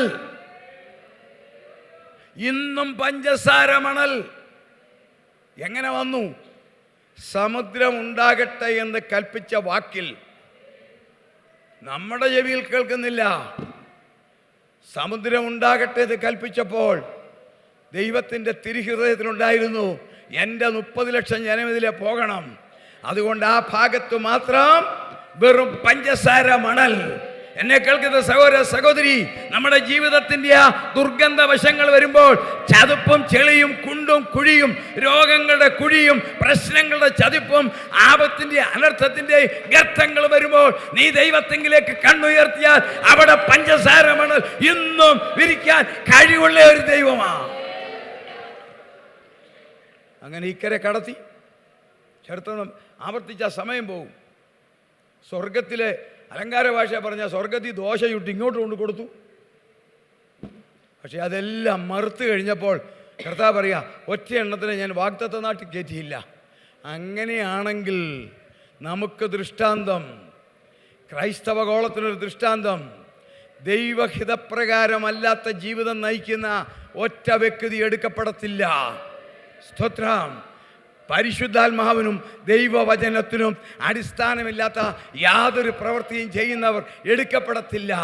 അപ്പോൾ രക്ഷിക്കപ്പെട്ട ദൈവമക്കളായ എനിക്കും നിങ്ങൾക്കും ഇതൊരു പ്രീ റാപ്ചർ പീരീഡാ. എന്തിനാ? വിശുദ്ധൻ തന്നെ തന്നെ ശുദ്ധീകരിപ്പാൻ, നീതിമാൻ നീതി ചെയ്യുവാൻ, വിശുദ്ധൻ വിശുദ്ധീകരിപ്പാൻ. ഈ ജീവിതയാത്രയിൽ എവിടെയെങ്കിലും കുറവുണ്ടോ എന്നൊന്ന് പരിശോധിക്കാൻ, അതിനെ മാറ്റുവാൻ നമുക്ക് ഈ അവസരം വളരെ മനോഹരമാണ്. ഫൈനൽ എക്സാമിന് കുഞ്ഞുങ്ങൾക്ക് സ്റ്റഡി ലീവ് കിട്ടുന്നത് പോലെ എനിക്കും നിങ്ങൾക്കും, നിങ്ങൾക്ക് മാത്രമല്ല ഇത് ഞങ്ങൾക്കും ബാധകമാണ്. ജീവിതത്തിൽ എന്താ? We lives in a physical body. നമ്മളൊരു ദൃശ്യ ശരീരത്തിൽ ജീവിക്കുന്നു. ഈ ശരീരം ഈ മൺമയമാണ്. ഇതിനകത്തെ പരിശുദ്ധാത്മാവിന് പ്രവർത്തനം മാത്രമേ ഉള്ളൂ, ബാക്കി എല്ലാം മൺമയമാ. ഈ ശരീരത്തിൻ്റെ ഒരു പാർട്ടിനും സ്വർഗമായി ആ ബന്ധമില്ല. പരിശുദ്ധാത്മാവുള്ള നമ്മുടെ ആ മനസ്സ് മാത്രമേ ഉള്ളൂ സ്വർഗീയം. ബാക്കി മുഴുവൻ മൺമയമാ. നമ്മളെ ബറി ചെയ്താൽ നമ്മൾ മുഴുവൻ മണ്ണോട് ചേരുന്നതിൻ്റെ കാരണം അതാണ്. എന്താണ്? അന്നേ പറഞ്ഞു, നീ പൊടിയാകുന്നു, പൊടിയിലേക്ക് തിരികെ ചേരും. ആ പൊടിയാകുന്ന ശരീരത്തിൽ ഈ ലോകത്തിൽ ജീവിക്കുമ്പോൾ ഒരു അട്രാക്ഷൻ ഉണ്ടാകും. ലോകത്തിൽ ജീവിക്കുമ്പോൾ നമ്മളെല്ലാവരും ഇപ്പോൾ കരിസ്മ മീറ്റിംഗ് കഴിഞ്ഞു, അല്ലെങ്കിൽ ഞായറാഴ്ചത്തെ ഇവിടുത്തെ ആരാധന കഴിഞ്ഞു. ഞാനും നിങ്ങളും പോകുന്നത് പൊതുലോകത്തിലേക്ക്. ആ ലോകത്തെക്കുറിച്ച് 1 യോഹന്നാൻ 5:19 പറയുന്നത് സകല ലോകവും ദുഷ്ടൻ്റെ അധീനതയിൽ കിടക്കുന്നു. ഇപ്പോൾ ഇതൊരു എയർ കണ്ടീഷൻ ഹാളാണെങ്കിൽ AC-യിൽ സുഖമായിട്ട് നമ്മൾ ഇരിക്കുന്നു. അത് കഴിഞ്ഞ് വെളിയിലോട്ടിറങ്ങുമ്പോഴോ പൊരിവെയിലത്തെ. ഇതിൻ്റെ വേറൊരു അനുഭവമാണ്. നമ്മൾ ദൈവസഭയിലായിരിക്കുമ്പോൾ, ആരാധനയിലായിരിക്കുമ്പോൾ, സഭായോഗത്തിലോ ഉപവാസ പ്രാർത്ഥനയിലോ ബൈബിൾ ക്ലാസ്സിലോ ആയിരിക്കുമ്പോൾ വളരെ നല്ലതേ. നമ്മൾ കൃപയിൽ വെളിയിലോട്ടിറങ്ങുമ്പോൾ പൊരിവെയില. എന്താ? ലോകത്തിൻ്റെ മഹാ ചൂടടിക്കുമ്പോൾ നമ്മുടെ സ്വഭാവത്തിനകത്ത് കരിവാളിപ്പൂവല്ലോ വന്നിട്ടുണ്ടെങ്കിൽ അത് മാറ്റിക്കൊണ്ട് നമ്മളെ തന്നെ വിശുദ്ധനെ ശുദ്ധീകരിക്കാനാണ് ഈ സമയം. ഞാൻ ചില കാര്യങ്ങൾ പറയാം. ഒന്ന്, അതിനുശേഷം ഈ കാലത്തിൻ്റെ പ്രത്യേകതയും കൂടെ ഒന്ന് ചിന്തിക്കാം. എന്താണ് എനിക്ക് നിങ്ങൾക്ക് ചെയ്യാനുള്ളത്? പരിപൂർണമായ ജീവിത വിശുദ്ധി, A perfect holiness in life. നമ്മൾ എങ്ങോട്ടായി പോകുന്നത്? ആരുടെ അടുത്തോട്ടാ? യഹോവയായ ദൈവത്തിൻ്റെ അടുത്തോട്ട്. നമ്മൾ ഒരു പ്രത്യേക ഒരു സ്ഥലത്ത് പോകണമെങ്കിൽ നമ്മൾ എങ്ങനെ പോകും? ഒരു വിവാഹത്തിന് പോകുന്നത് അതിൻ്റെ രീതിയിൽ വേഷം ധരിച്ചല്ലേ? ഒരു വിവാഹ സെലിബ്രേഷനാ, എല്ലാവരും ലോകത്തിലെ സകല രാജ്യങ്ങളിലും ഏറ്റവും മാന്യമായിട്ട് വേഷം ധരിക്കുന്നത് വിവാഹത്തിനാണ്. അത് ബൈബിളിൽ തന്നെയുണ്ട്. അവളെ ചിത്രത്തയ്യലുള്ള വസ്ത്രം ധരിപ്പിച്ചു. അന്നുകൊണ്ട് എംബ്രോയിഡറി, കല്യാണ വസ്ത്രം ബൈബിളിൽ പറയുന്നതാ. യഹൂദന്മാർക്കുണ്ടായിരുന്ന കല്യാണ വസ്ത്രം. ഈ സമുദായ സഭകളിലെ അച്ഛന്മാർക്കൊക്കെ ശുശ്രൂഷ സമയത്ത് ഈ നിറവുള്ളൊരു കുപ്പായ ഇടുമല്ലോ, കാപ്പ. ഇതുപോലെ യഹൂദന്മാർക്കെല്ലാം ഉണ്ടായിരുന്നു കല്യാണ വസ്ത്രം. ഓരോ വ്യക്തിക്കും കല്യാണ വസ്ത്രം. അത് യഹൂദൻ്റെ റൈറ്റാ. അവൻ കല്യാണ വസ്ത്രം ഇല്ലാതെ വീട്ടിൽ പോകത്തില്ല. അതാണ് ഏറ്റവും മാന്യമായ വസ്ത്രം. ഇതുപോലെ നമ്മൾ ലോകത്തിൽ ജീവിക്കുമ്പോൾ ഏറ്റവും മാന്യമായ സ്ഥലത്ത് പോകുമ്പോൾ മാന്യമായിട്ട് പോകുന്നെങ്കിൽ നമ്മൾ എങ്ങോട്ടാണ് പോകുന്നത്? പുറപ്പാട് പുസ്തകം 15-ാം അധ്യായം 11-ാം വാക്യത്തിലേക്ക് നോക്കിക്കേ. വെറും വിശുദ്ധിയായ ദൈവത്തിൻ്റെ അടുക്കലേക്കല്ല നമ്മൾ പോകുന്നത്. അതിൻ്റെ അപ്പുറത്തെ ക്ലൈമാക്സ് ഒന്ന് കേട്ടോണം. 15-ന്റെ 11 വായിച്ചേ. പുറപ്പാട്.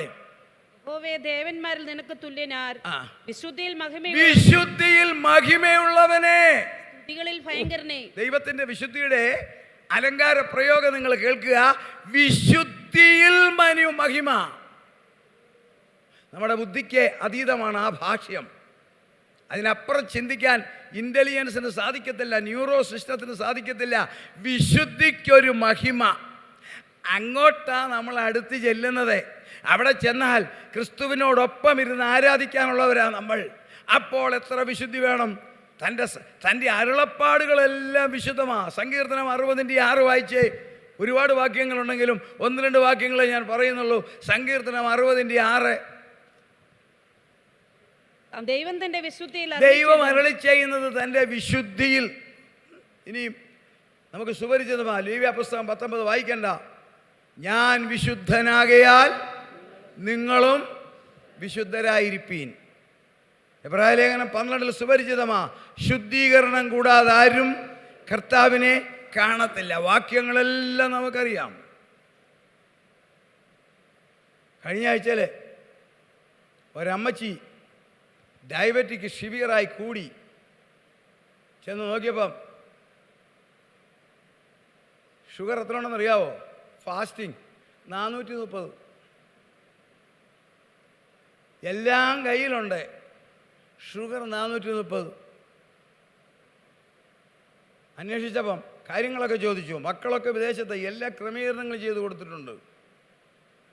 ഗ്ലൂക്കോമീറ്റർ കയ്യിലുണ്ട്. രാവിലെ ഉച്ചയ്ക്കും വൈകിട്ടും അമ്മച്ചി നോക്കുമായിരിക്കാം. എല്ലാം ഉണ്ട്. പിൽസുണ്ട്, ഇൻസുലിനുണ്ട്. അപ്പം ഞാൻ ഈ 430 എന്തോ കഴിച്ച, അധികം ഒന്നും കഴിച്ചില്ല സാറേ. 1 കുറ്റി പുട്ടും 2 പഴവും തിന്നെന്ന് പറഞ്ഞു. 1 കുറ്റി പുട്ടെന്ന് കേട്ടപ്പോൾ എനിക്ക് ഭയമായി. ഞാനല്ലാതെ 4 ദിവസം കൊണ്ടാണ് കഴിക്കുന്നത്. അപ്പം ഞാൻ ചോദിച്ചു, ഇൻസുലിൻ എടുക്കത്തില്ലേ?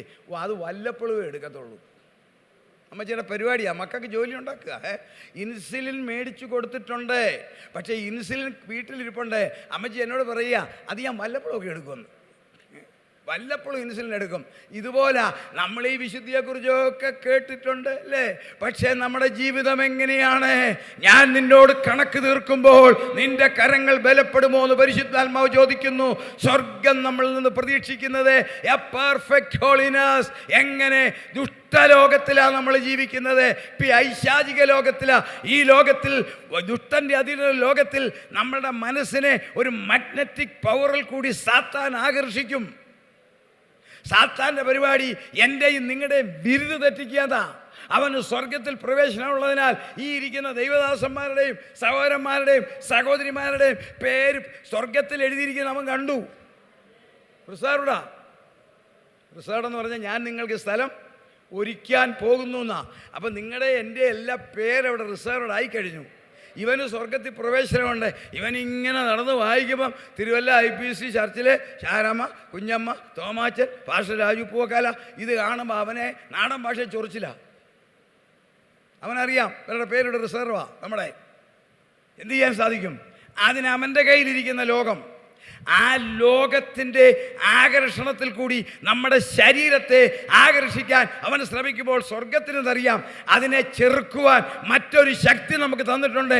അതാണ് ഈ അത്യന്ത ശക്തി ഞങ്ങളുടെ സ്വന്തമല്ല, ദൈവത്തിൻ്റെ ദാനമത്രേ എന്ന് വരേണ്ടതിന് ഈ നിക്ഷേപം മൺപാത്രങ്ങൾ 7 കാര്യങ്ങൾക്കാണ് പരിശുദ്ധാത്മാവ്.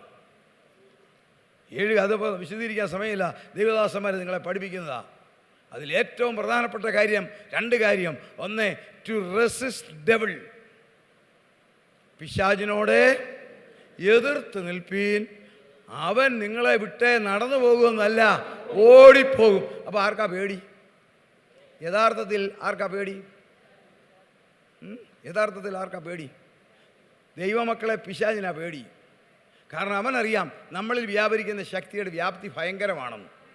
പക്ഷെങ്കിൽ അവൻ ഈ വേഷം ധരിക്കുമ്പം നമ്മളീ പലർക്കും അവനെയാ പേടി. അല്ലേ? സത്യമല്ലേ ഞാനീ പറയുന്നത്? നമ്മളെ പരിശുദ്ധാത്മാവിനെ തന്നിരിക്കുന്നത് സാത്താനോട് എതിർത്ത് നിൽക്കാൻ, 2 ഒരു ജയകരമായ ക്രൈസ്തവ ജീവിതം നയിക്കുവാൻ. എന്നെ ശക്തനാക്കുന്നവൻ മുഖാന്തരം I can do all things through Christ who strengthens me. എന്നെ ശക്തനാക്കുന്നവൻ മുഖാന്തരം എനിക്ക് സകലത്തിലും മതി. നമ്മൾക്ക് തന്നിരിക്കുന്ന അഭിഷേകത്തിൻ്റെ പ്രധാനപ്പെട്ട 7 കാര്യങ്ങളിൽ 7ാമത്തേതാണ് കർത്താവിൻ്റെ വരവിൽ എടുക്കപ്പെടാൻ.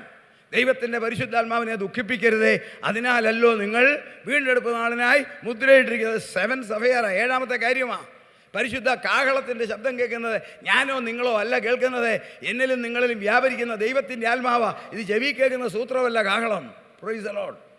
പരിശുദ്ധാത്മാവിൻ്റെ സ്പന്ദനമാണ്. അത് റെസ്പോണ്ട് ചെയ്യുന്നത് എൻ്റെ നിങ്ങളുടെ ഉള്ളിലുള്ള പരിശുദ്ധാത്മാവാ. എന്നാൽ പരിശുദ്ധാത്മാവിനെ നൽകിയിരിക്കുന്ന അടുത്ത 2 കാര്യങ്ങളാണ് ജയകരമായ ജീവിതം നയിക്കാൻ, 2 സാത്താനോട് എതിർക്കാൻ. എന്നാൽ അവൻ്റെ ശക്തി കൊണ്ട് ലോകത്തെ മനോഹരമാക്കി അവൻ ആകർഷിക്കാൻ നോക്കുമ്പോൾ എൻ്റെയും നിങ്ങളുടെയും ജീവിതം ഒരു സ്വർഗീയൻ്റെ ആത്മീയൻ്റെ രൂപാന്തരം പ്രാപിക്കുന്നവൻ്റെ അനുസരണമാണോ? അലങ്കാരങ്ങൾ വേണ്ടെന്നല്ല, വസ്ത്രധാരണം, ജീവിതശൈലി, നമ്മുടെ നടപ്പ് ആരുടെ ഫോമായിരിക്കണം? ക്രിസ്തുവിൻ്റെ വചനത്തിന് നിരക്കാത്തത് പാടില്ല. ലോകം ആകർഷിക്കട്ടെ ലോകരെ, അതല്ല നമുക്കൊരു പ്രത്യേകതയുണ്ട്. ഞാനും നിങ്ങളും കുഞ്ഞാടിൻ്റെ കാന്തയാണ്. ഞാനും നിങ്ങൾ ക്രിസ്തുവിൻ്റെ ശരീരമാണ്. ഞാനും നിങ്ങൾ കർത്താവിൻ്റെ സ്വകാര്യ സ്വത്താണ്. We are the private property of Jesus Christ. ഞാനും നിങ്ങളും കർത്താവിൻ്റെ സമ്പാദ്യമാണ്. സാത്താൻ ആകർഷിക്കും, പക്ഷെങ്കിൽ നമ്മുടെ ജീവിതം സംശുദ്ധമായിരിക്കണം, എല്ലാം ശുദ്ധമായിരിക്കണം. പെരുമാറ്റങ്ങൾ, ഇടപാടുകൾ, സംസാരങ്ങൾ, അലങ്കാരങ്ങൾ എല്ലാം യോഗ്യമായിരിക്കണം. കേശാലങ്കാരം ആത്മീയന് നിരക്കുന്നതായിരിക്കണം. Praise the Lord. വസ്ത്രധാരണം ഏത് രാജ്യത്തിൽ ചെന്നാലെന്നാ ആത്മീയൻ നടക്കുന്നതായിരിക്കണം. അല്ലാതെ ചേര തിന്നുന്ന നാട്ടിൽ ചെന്നാൽ മലയാളി പറയും, എന്തു ചെയ്യും? നടുമുറി തിന്നുവെന്ന്. ആത്മീയ ഭാഷ പറയണം. ചേര തിന്നുന്ന നാട്ടിൽ ചെന്നാൽ ഞങ്ങൾ വെജിറ്റേറിയനാന്ന് പറയണം. എന്നോട് പിണക്കമുള്ളവർ കരങ്ങളെ കൊടുത്ത് സ്തുതിച്ചേ. ഈ പിണക്കമില്ലാത്തവർ സ്തുതിച്ചേ. സ്തോത്രം. ഹല്ലേലൂയ. ജീവിതത്തിൻ്റെ വിശുദ്ധി 1ാമത്തെ കാര്യം.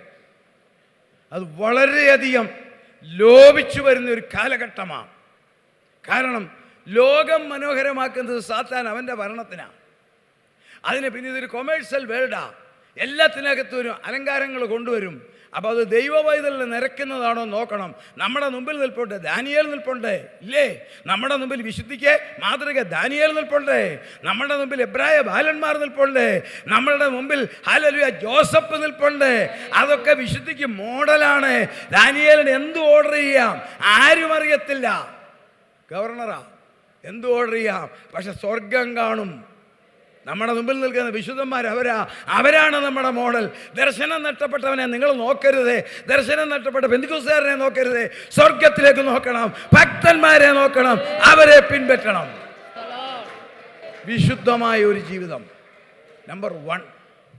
അത് ശുദ്ധമായിരിക്കണം. വളരെ കുറഞ്ഞു നോക്കിക്കേ. പഴയ കാലത്തായിരുന്നെങ്കിൽ എങ്ങനെയാ പൗലോസ്ലീഹ എല്ലാവരെയും സംബോധന ചെയ്യുന്നത്? എഫെസോസിലുള്ള വിശുദ്ധന്മാർക്ക്. ഇന്ന് നടക്കുക പണി? നടക്കത്തില്ല. കാലം മാറി. അവിടെയാണ് നമ്മൾ മനസ്സിലാക്കേണ്ടത് എന്തുമാത്രം ഡിറ്റീരിയേഷൻ വന്നു, എന്തുമാത്രം താണുപോയെന്നറിയാമോ? അതെന്താണെന്നറിയാമോ? ഇത് ഒരു ദിവസം കൊണ്ടല്ല. കാലത്തിൻ്റെ കുത്തൊഴുക്കിൽ സംസ്കാരം പല വിധത്തിൽ വന്നപ്പോൾ, പരിഷ്കാരം പല രീതിയിൽ വന്നപ്പോൾ, മനുഷ്യൻ്റെ ജീവിതശൈലി മാറിയപ്പോൾ, ദൈവമക്കൾ ഓർക്കണം, എന്തെല്ലാം മാറിയാലും ദൈവവചനത്തിനു മാറ്റമില്ല. അപ്പോസ്തോലിക ഉപദേശത്തിന് മാറ്റമില്ല. ലോകത്തിൽ എന്തെല്ലാം സംഭവിച്ചാലും അപ്പോസ്തോലിക ഉപദേശത്തിന് മാറ്റമില്ല. ദൈവവചനത്തിന് മാറ്റമില്ല. 2, 1 വിശുദ്ധമായ ഒരു ജീവിതം.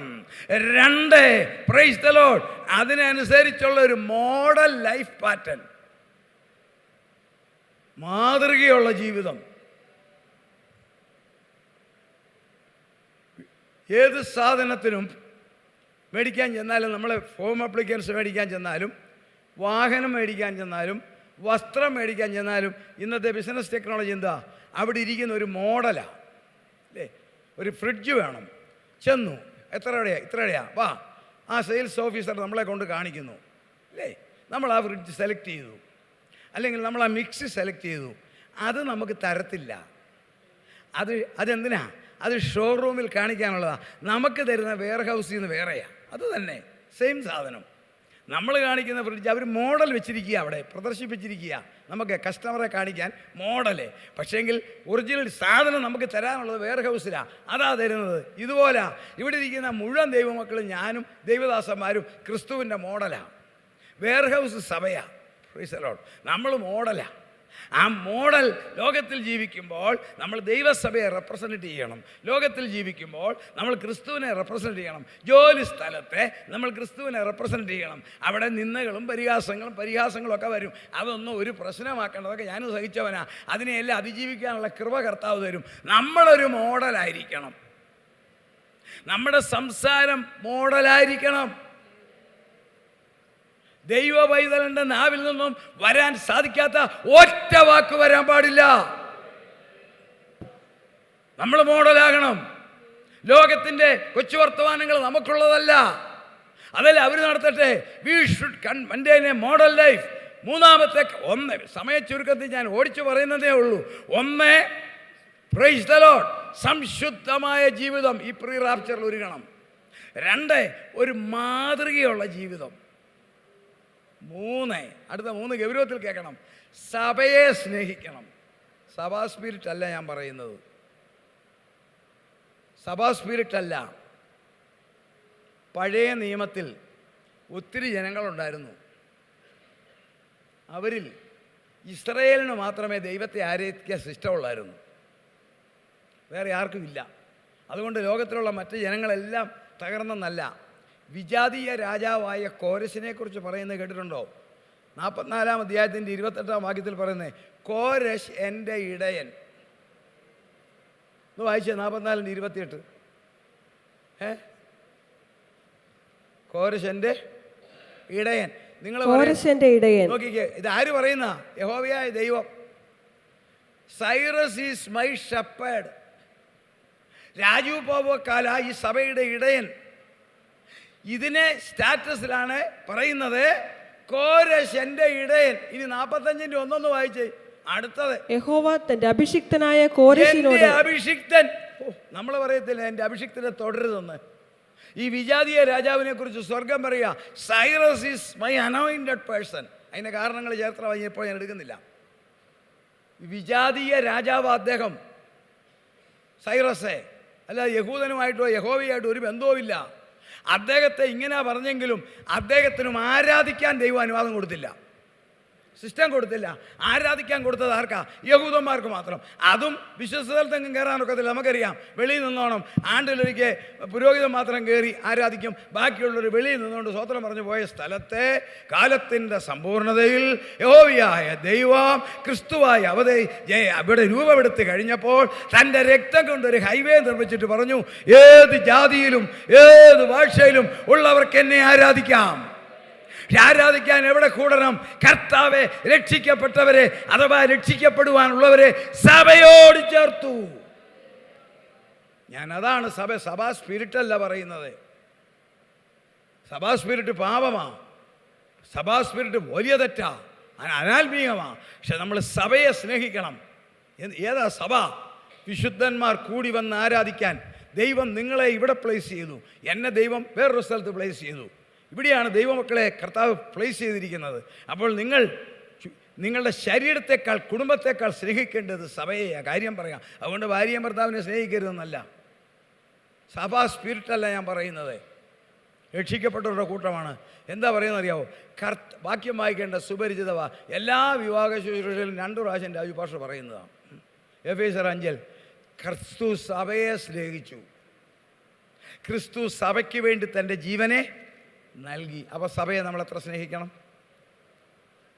ഇനി രണ്ടാമതൊരു കാര്യം, ഈ ഭൂമിയിൽ നിന്നും എന്തെങ്കിലും സിസ്റ്റം സ്വർഗത്തിൽ കൊണ്ടുപോകാൻ ഒക്കുമോ? ശാന്തമായിട്ട് ചിന്തിക്കണം. പാട്ടുകാരൻ പാടുന്ന പോലെ കെട്ടിയ വീടും നിലംപൊരുളും ബാങ്കിൽ കിടക്കുന്ന ആ ഫിക്സഡ് ഡിപ്പോസിറ്റും മനോഹരമായ വാഹനങ്ങളും നമ്മൾ നിർമ്മിച്ച സുന്ദരമായ വീടും അളമാരിക്ക് കമ്പോർഡിനകത്തിരിക്കുന്ന ഷർട്ടും പാൻറ്റും സാരിയും ഒന്നും കൊണ്ടുപോകാൻ ഒക്കുമോ? ഇല്ല. ഒരു സാധനം അവിടെ കൊണ്ടുപോകാം. സഭ അവിടെ ഉണ്ട്. സഭ അവിടെ ഉണ്ട്. വെളിപ്പാട് 5:8 കാണാം. 24 മൂപ്പന്മാർ, പഴയ നിയമ പുതിയ നിയമ വിശുദ്ധന്മാർ, സഭയാ. അവർ പാടുക, കുഞ്ഞാടേ നീ അറുക്കപ്പെട്ടു, നിന്റെ രക്തം കൊണ്ട് ഞങ്ങളെ വിലയ്ക്ക് മേടിച്ചെന്ന് അവിടെ ക്ലെയിം ചെയ്യുക. അപ്പോൾ സഭയാ. കർത്താവ് വരുന്ന ഒരു വ്യക്തിയെ ചേർക്കാനല്ല, കർത്താവ് വരുന്നത് സഭയെ ചേർക്കാനാ. അവൻ തനിക്കായി കാത്തിരിക്കുന്നവരുടെ രക്ഷയ്ക്കായി, പ്രൈസ് ദി ലോർഡ്, പാപം കൂടാതെ പ്രത്യക്ഷനാകുമെന്ന് പറഞ്ഞിരിക്കുന്നത് സഭയെ ചേർക്കാൻ വരിക. ആ സഭയെ വിശുദ്ധ ജീവിതം നയിക്കുകയും മാതൃകയുള്ള ജീവിതം ഉണ്ടെങ്കിൽ മൂന്നാമത്തെ ക്വാളിറ്റി, ആ വ്യക്തി സഭയെ യഥാർത്ഥത്തിൽ സ്നേഹിച്ചിരിക്കും. ആ സഭയ്ക്ക് ആ വ്യക്തി ഒരു അലങ്കാരം മാത്രമല്ല, അഭിമാനം മാത്രമല്ല, ആ വ്യക്തി ഒരു തണലായിരിക്കും. ആ വ്യക്തി തണലായിരിക്കും. 3. നാലാമത്തെ, 1 വിശുദ്ധമായ ജീവിതം, 2 മാതൃകയുള്ള ജീവിതം, 3 സഭയെ സ്നേഹിക്കുക, 4 സഭയെ സ്നേഹിച്ചാൽ ആരാധിക്കാൻ ഒരു വ്യഗ്രത. ആരാധിക്കാൻ ഒരു വ്യഗ്രത, എ തേഴ്സ്റ്റ് ഫോർ വർഷിപ്പ്. ആരാധിക്കാൻ ഒരു വ്യഗ്രത. എന്താ? ആത്മാവിലും സത്യത്തിലും ആരാധിക്കുക. അത് അവരവർക്ക് തന്നിരിക്കുന്ന അഭിഷേകത്തിൻ്റെ ശക്തി അനുസരിച്ച് ചിലർ ശബ്ദം ഉണ്ടാക്കും, ചിലർ മൗനമായിരിക്കും. പക്ഷേ അകത്തെ ആത്മാവിന് തൃപ്തിയായെങ്കിൽ മാത്രമേ സഹോദര ഇവിടെ വന്നതിൻ്റെ പ്രയോജനമുള്ളൂ. അകത്തെ ആത്മാവിന് തൃപ്തിയായെങ്കിൽ മാത്രമേ സഹോദരി ഇവിടെ വന്നതിന് പ്രത്യേകതയുള്ളൂ. ആരാധിക്കുക ദൈവത്തെ. ഇന്ന് നിങ്ങൾ നേരിട്ട് കാണാതെ ആരാധിച്ചാൽ നാം മുഖാമുഖമായി ആരാധിക്കും. ആരാധനയ്ക്ക് ഒരു വ്യഗ്രത വേണം. A thirst to worship. അതിന് ഒരു സ്റ്റാറ്റസും നോക്കരുത്. ചിലർക്ക് പേടിയാ, സ്റ്റാറ്റസ് പോകുമോ? എവിടെയാ? ഒരു സ്റ്റാറ്റസും പോകത്തില്ല. സ്വർഗത്തിൽ ചെന്ന സ്റ്റാറ്റസ് ഉണ്ടോ? എങ്കിൽ ഇവിടെ ആരാധന ഒരു പദവിയാ. ദൈവമക്കളുടെ അവകാശം ആരാധന. ഭൂമിയിൽ ഭക്തിയുള്ളവർ പുഷ്ടി വെച്ച് ആരാധിക്കും. നമുക്ക് ആരാധനയ്ക്ക് ഒരു വ്യഗ്രത വേണം. ആരാധന കണ്ടച്ചു പോകാനല്ല, ആരാധനയ്ക്ക് മാർക്കിടാനല്ല, പാർശ്വ പ്രസംഗത്തിന് എന്തോ കുറ്റം നോക്കാനല്ല, ദൈവത്തെ ആരാധിക്കുക. അടുത്തത് പൂർണ്ണമായ ദൈവാശ്രയം. 5ാമത്തെ കാര്യം, A perfect dependence in God. 22-ാം സങ്കീർത്തനം 4-ാം വാക്യമാണ്. ഞങ്ങളുടെ പിതാക്കന്മാർ നിങ്കൽ ആശ്രയിച്ചു, അവർ ആശ്രയിക്കുകയും നീ അവരെ. വളരെ പ്രാധാന്യമുണ്ട് ഈ വാക്യത്തിന് ഈ കാലത്ത്. നമ്മുടെയൊക്കെ വീടുകളിലുള്ള ക്രീപ്പർ വള്ളികൾ ഒരു കമ്പിലോ മരത്തിലോ കയറിയില്ലെങ്കിൽ ഫലം കായ്ക്കത്തില്ല. പാവൽ നട്ടാൽ, പടവലം നട്ടാൽ, കുമ്പളം നട്ടാൽ, എന്തെല്ലാം തറയെ കൂടെ എഴിഞ്ഞാലും അതിന് ശരിക്കും ബലം വേണമെങ്കിൽ ക്രീപ്പറിനെ ദൈവം സൃഷ്ടിച്ചിരിക്കുന്നത് to climb upon a tree, survey through the tree. Creeper വള്ളിച്ചെടികളെ ദൈവം സൃഷ്ടിച്ചിരിക്കുന്നത് ഒരു മരത്തേൽ ചുറ്റിക്കയറാനാണ്. അതിനാണ് നമ്മൾ നാടൻ ഭാഷ പന്തലിടുന്നത്. അത് കല്യാണ പന്തലല്ല, പാവൽ കയറി വരാനാണ്. എങ്കിൽ ദൈവമക്കളെ, ദൈവാശ്രയമാകുന്ന പന്തലില്ലെങ്കിൽ എല്ലാം തീർന്നു. വായിക്കാം. യെരമ്യാ പ്രവചനം 17:5 ഒന്ന് വായിച്ചേ. 2 വിധത്തിലുള്ള ആളുകളോടെ ഉണ്ട്. യെരമ്യാ പ്രവചനം 17:5 മുതൽ ഒന്ന് വായിക്കാം. യഹോവ ഇപ്രകാരം അരുളി ചെയ്യുന്നു, മനുഷ്യരിൽ ആശ്രയിച്ച് ജഡത്തെ തന്റെ ഭുജമാക്കി ഹൃദയം കൊണ്ട് യഹോവയെ വിട്ടുമാറുന്ന മനുഷ്യൻ ശപിക്കപ്പെട്ടവൻ. അടുത്ത വാക്യം, അവൻ മരുഭൂമിയിലെ ചൂരച്ചെടി പോലെയും നന്മ വരുമ്പോൾ അതിനെ കാണാതെ മരുഭൂമിയിലെ വരണ്ട പ്രദേശങ്ങളിലും അടുത്ത വാക്യം നിവാസികളില്ലാത്ത ഉവർനിലത്തിലും പാർക്കും. യഹോവയിൽ ആശ്രയിക്കുകയും യഹോവ തന്നെ ആശ്രയമായിരിക്കുകയും ചെയ്യുന്ന മനുഷ്യൻ ഭാഗ്യവാൻ. യഹോവയെ ആശ്രയിക്കുകയും യഹോവ തന്നെ ആശ്രയമായിരിക്കുകയും ചെയ്യുന്ന മനുഷ്യൻ ഭാഗ്യവാൻ. ഇതിനെ സാത്താൻ തന്മയത്വമായി ഇന്ന് മനുഷ്യരുടെ ശ്രദ്ധ ദൈവത്തിൽ നിന്ന് മാറ്റാൻ നിരവധി ആശ്രയസ്ഥാനങ്ങൾ. അത് വേണ്ടെന്നല്ല, അതല്ല നമ്മുടെ പെർമനൻ്റ് ആശ്രയം. സ്ഥാനമാനങ്ങളല്ല, അതെല്ലാം തീർന്നു പോകുന്നതാ. സ്ഥാനമാനങ്ങളിലല്ല ആശ്രയിക്കേണ്ടത്, സമ്പത്തിൽ ആശ്രയിക്കരുത്. സമ്പത്ത് അനുഭവിക്കുക, സമ്പത്തിൽ ആശ്രയിക്കരുത്. സ്ഥാനമാനങ്ങളിൽ ആശ്രയിക്കരുത്. സുഖ സൗകര്യങ്ങളിൽ ആശ്രയിക്കരുത്. തടിമിടുക്കിൽ, ആരോഗ്യത്തിൽ, സൗന്ദര്യത്തിൽ ആശ്രയിക്കുന്നവരുണ്ട്. അറിയാമല്ലോ, സൗന്ദര്യം കൊഴിയാൻ തുടങ്ങും അല്ലേ? ഒരു പ്രായം കഴിയുമ്പം 2 പല്ല് പോയാൽ 15% സൗന്ദര്യം പോയെന്നൊക്കെയാണ് പറയുന്നത്. അപ്പോൾ എത്ര പോയെന്ന് ഓരോരുത്തരും കണക്ക് പിടിക്കും. ഈ ആശ്രയങ്ങളെല്ലാം പോകും. മക്കളിൽ ആശ്രയിക്കരുത്. അവർ വല്ലതും തന്നാൽ മേടിച്ചു, പക്ഷേ മക്കളിൽ മാത്രം ആശ്രയിക്കരുത്. സുന്ദരനായ ഭർത്താവിൽ ആശ്രയിക്കരുത്. സ്നേഹിച്ചു, അതല്ല ആശ്രയം. നിന്റെ ഭർത്താവിന് സൗന്ദര്യവും ജോലിയും കൊടുത്ത ദൈവമാണ്. സുന്ദരിയും കഴിവുള്ള ഭാര്യയിൽ ആശ്രയിക്കരുത്. ആശ്രയിച്ചു, നിന്റെ ഭാര്യയ്ക്ക് സൗന്ദര്യവും കഴിവും ബുദ്ധിയും കൊടുത്ത സ്വർഗത്തിലെ ദൈവമാ. ന്യൂറോസിസ്റ്റം ഒന്ന് മാറിയ സംഗതി തെറ്റി. ആശ്രയിക്കേണ്ടത് എല്ലാത്തിൻ്റെയും ഉടമസ്ഥനായ സർവശക്തനായ ദൈവത്തിൽ ആശ്രയിക്കണം. ഇപ്പോഴേ ആശ്രയം നമുക്ക് ദൈവത്തിൽ വെക്കണം. കാരണം ഈ ലോകം മനുഷ്യനെ എല്ലാവർക്കും ഒരു ചിന്തയുണ്ട്. എന്നാ അറിയാവോ? പണമുണ്ടെങ്കിൽ എല്ലാം ഉണ്ടായി. ഞങ്ങളുടെ കുടുംബത്തിൽ നടന്നൊരു സംഭവം പറയാം. ഇന്നൊന്നുമല്ല, അനേകം വർഷങ്ങൾക്ക് മുമ്പാണ്. ഞങ്ങളുടെ ഒരു കസിൻ, എൻ്റെ ഓർമ്മ ശരിയാണെങ്കിൽ ഒരു 40 വർഷം മുമ്പാണ്. അദ്ദേഹം ഒരു ബാങ്ക് ഉദ്യോഗസ്ഥനായിരുന്നു. അച്ചായൻ റിട്ടയർ ചെയ്തു. ഒരു മകൻ, അന്ന് അവൻ അമേരിക്കയിൽ പോയി. എങ്ങനെ പോയെന്ന് എനിക്കറിയാൻ മേല. ആളവിടെ ചെന്ന് പറ്റി. അവൻ അപ്പനൊരു എഴുത്തയച്ചു. അപ്പന് മകനും കൊടുത്ത ഗുണദോഷമാണ്. ഡാഡി, ഇംഗ്ലീഷിലാണ് എഴുതിയാൽ മലയാളത്തിൽ പറയാം, എനിക്കിവിടെ നല്ല ജോലിയാണ്, ഒരു കുഴപ്പമില്ല, ഞാൻ ഇത്ര $1 ഓരോ മാസം അയച്ചോളാം. അടുത്ത് കേൾക്കണോ? Daddy, you live well, drink well, eat well.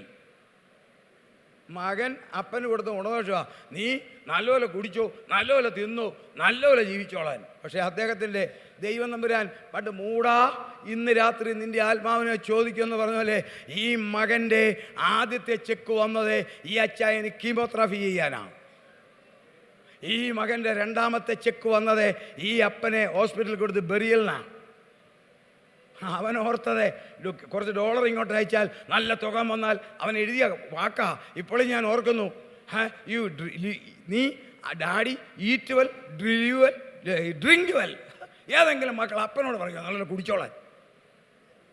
സത്യക്രിസ്ത്യാനി എന്ന് അഭിമാനിക്കുന്നവൻ എഴുതിയതാ. ഇതാണ് ഇന്നത്തെ ലോകമെങ്കിൽ അത് തകരും ദൈവമക്കളെ. നമ്മളാരും ആ വഴിക്കുള്ളവരല്ല. പക്ഷേ എന്നാലും നമുക്ക് ഒരു സെക്കൻഡറി ആശ്രയം പോലെയല്ലേ ദൈവം. ആദ്യമേ മക്കളല്ലേ, ആദ്യം സൗന്ദര്യമല്ലേ, എന്നോട് പിണങ്ങരുതേ, ആദ്യം സ്ഥാനമാനമല്ലേ, ആദ്യം പ്രശസ്തിയല്ലേ, ആദ്യം ജോലിയല്ലേ, ആദ്യം FDയുടെ പലിശയല്ലേ? അല്ല, ഇതെല്ലാം ഒഴുകിപ്പോകും. എൻ്റെ ദൈവത്തിൽ ആശ്രയിച്ചാൽ ഒന്നും ഒഴുകത്തില്ല. നമ്മൾ ഒരുങ്ങുക ദൈവമക്കളെ. എന്തിനാ? തേജോമയനായി ദൈവത്തെ പോലെ രൂപാന്തരം പ്രാപിക്കാൻ. 6ാമത്തെ കാര്യം, പ്രൈസ് ദി ലോർഡ്, സഭയെ സ്നേഹിച്ചതിന് തത്തുല്യമായി ഈ ലോകത്തിൽ ഒരു സ്നേഹസാഗരം നമ്മിലുണ്ടാകണം. എന്താ? യഹോവയായ ദൈവം മനുഷ്യനായി വന്ന കർത്താവ് പറഞ്ഞു. യോഹന്നാൻ 15:12 വായിച്ച കുഞ്ഞെ. യോഹന്നാൻ 15:12.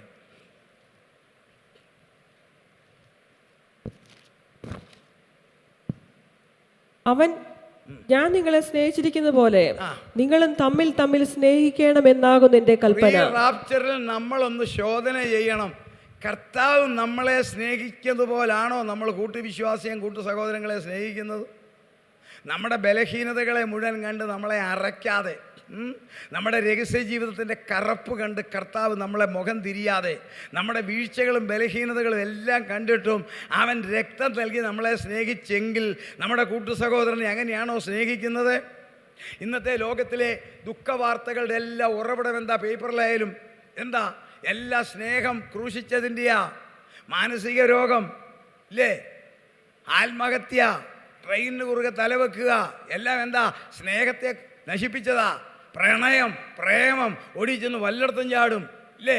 എന്താ? ലോകത്തിലെ സ്നേഹം ഒരു വല്ലാത്ത വഴിക്ക് പോകുന്ന കാലമായത്. ലോകത്തിലെ സ്നേഹത്തിൻ്റെ പുറകിൽ ഒരു ബ്രേക്കുണ്ട്, അഥവാ ഒരു കടിഞ്ഞാണുണ്ട്. ലോകം ലോകരെ സ്നേഹിക്കുന്ന ഉദ്ദേശത്തോടെയാ, കാര്യം സാധിക്കാനാ, ഒരു വ്യക്തിയെ കൊണ്ട് മുതലെടുക്കാനാ. എന്നാൽ നമ്മുടെ സ്നേഹം എപ്രകാരമായിരിക്കണം? ഹല്ലേലൂയ. റോമാലേഖനം, സ്നേഹം പാപത്തെ വർദ്ധിപ്പിക്കാൻ ഒത്തിരി മാർഗമുണ്ട്. അതാണ് ഈ മറ്റു കാര്യങ്ങളെല്ലാം. ഞാൻ അങ്ങോട്ട് കയറുന്നില്ല, നിങ്ങൾക്കറിയാം. അതിനുള്ള വേദിയല്ലേ ലോകത്തിലെ സ്നേഹത്തിൻ്റെ വല്ലാത്ത കാര്യങ്ങൾ പറയാനുള്ള വേദി ഇതല്ല. എന്നാൽ നിങ്ങളും ഞാനും കണ്ടുകൊണ്ടിരിക്കുക. നമുക്കത് വരാതിരിക്കാൻ, ബ്ലോക്കാക്കാൻ നമ്മുടെ സ്നേഹത്തിന് കർത്താവ് 2 വേലി കെട്ടിയിട്ടുണ്ട്. ആ വേലിക്കകത്താണ് ഒരു സ്നേഹത്തിനും അപകടമില്ല. 2 kind of fencing. ആ വേലിക്കകത്ത് സ്നേഹിക്കണം. വായിക്കാം, റോമർക്ക് ലേഖനം 12-ാം അധ്യായം 9-ാം വാക്യം. സഹോദരന്മാരെ, ഞാൻ ദൈവത്തിന്റെ മനസ്സറിവർപ്പിച്ച് നിങ്ങളെ പ്രബോധിപ്പിക്കുന്നു. 12:9 വായിച്ചാൽ മതി.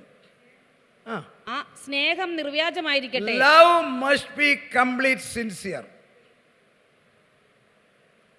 ഓരോരുത്തരും ശ്രദ്ധിക്കണം. Love must be complete sincere.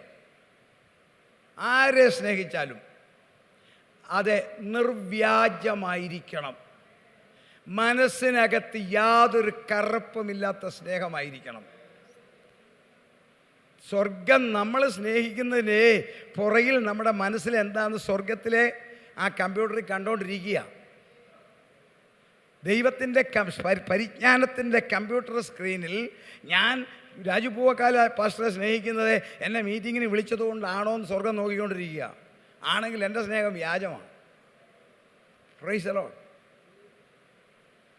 ആശയം നിങ്ങൾ ദൈവമക്കൾ ഉൾക്കൊള്ളുന്നവരെ എനിക്കറിയാം. ആ ഒരു വേലി അടുത്തതാണ്, നല്ല ഒന്നോന്തരം വേലിയാണ്. ഒരു സാത്താനും കയറി വരത്തില്ല. അടിപൊളി ഫെൻസിങ്ങാ, മുള്ളുകമ്പി ഫെൻസിങ്ങാ. വായിക്കാം, കൊലോസ്യർ 1:8. സ്നേഹത്തിൻ്റെ അടുത്ത സെക്കൻഡ് വേലി ലെയറാണ്.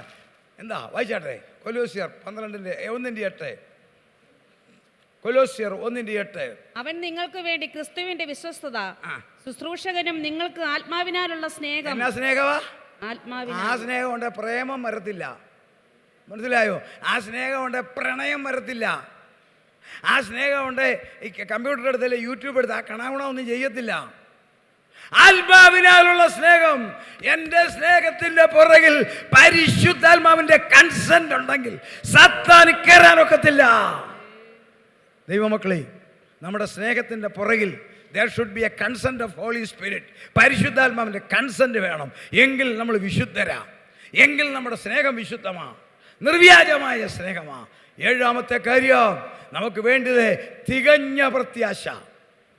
ആ പ്രത്യാശയ്ക്ക് തിരുവചനം പറയുന്നതാണ് ജീവനുള്ള പ്രത്യാശ.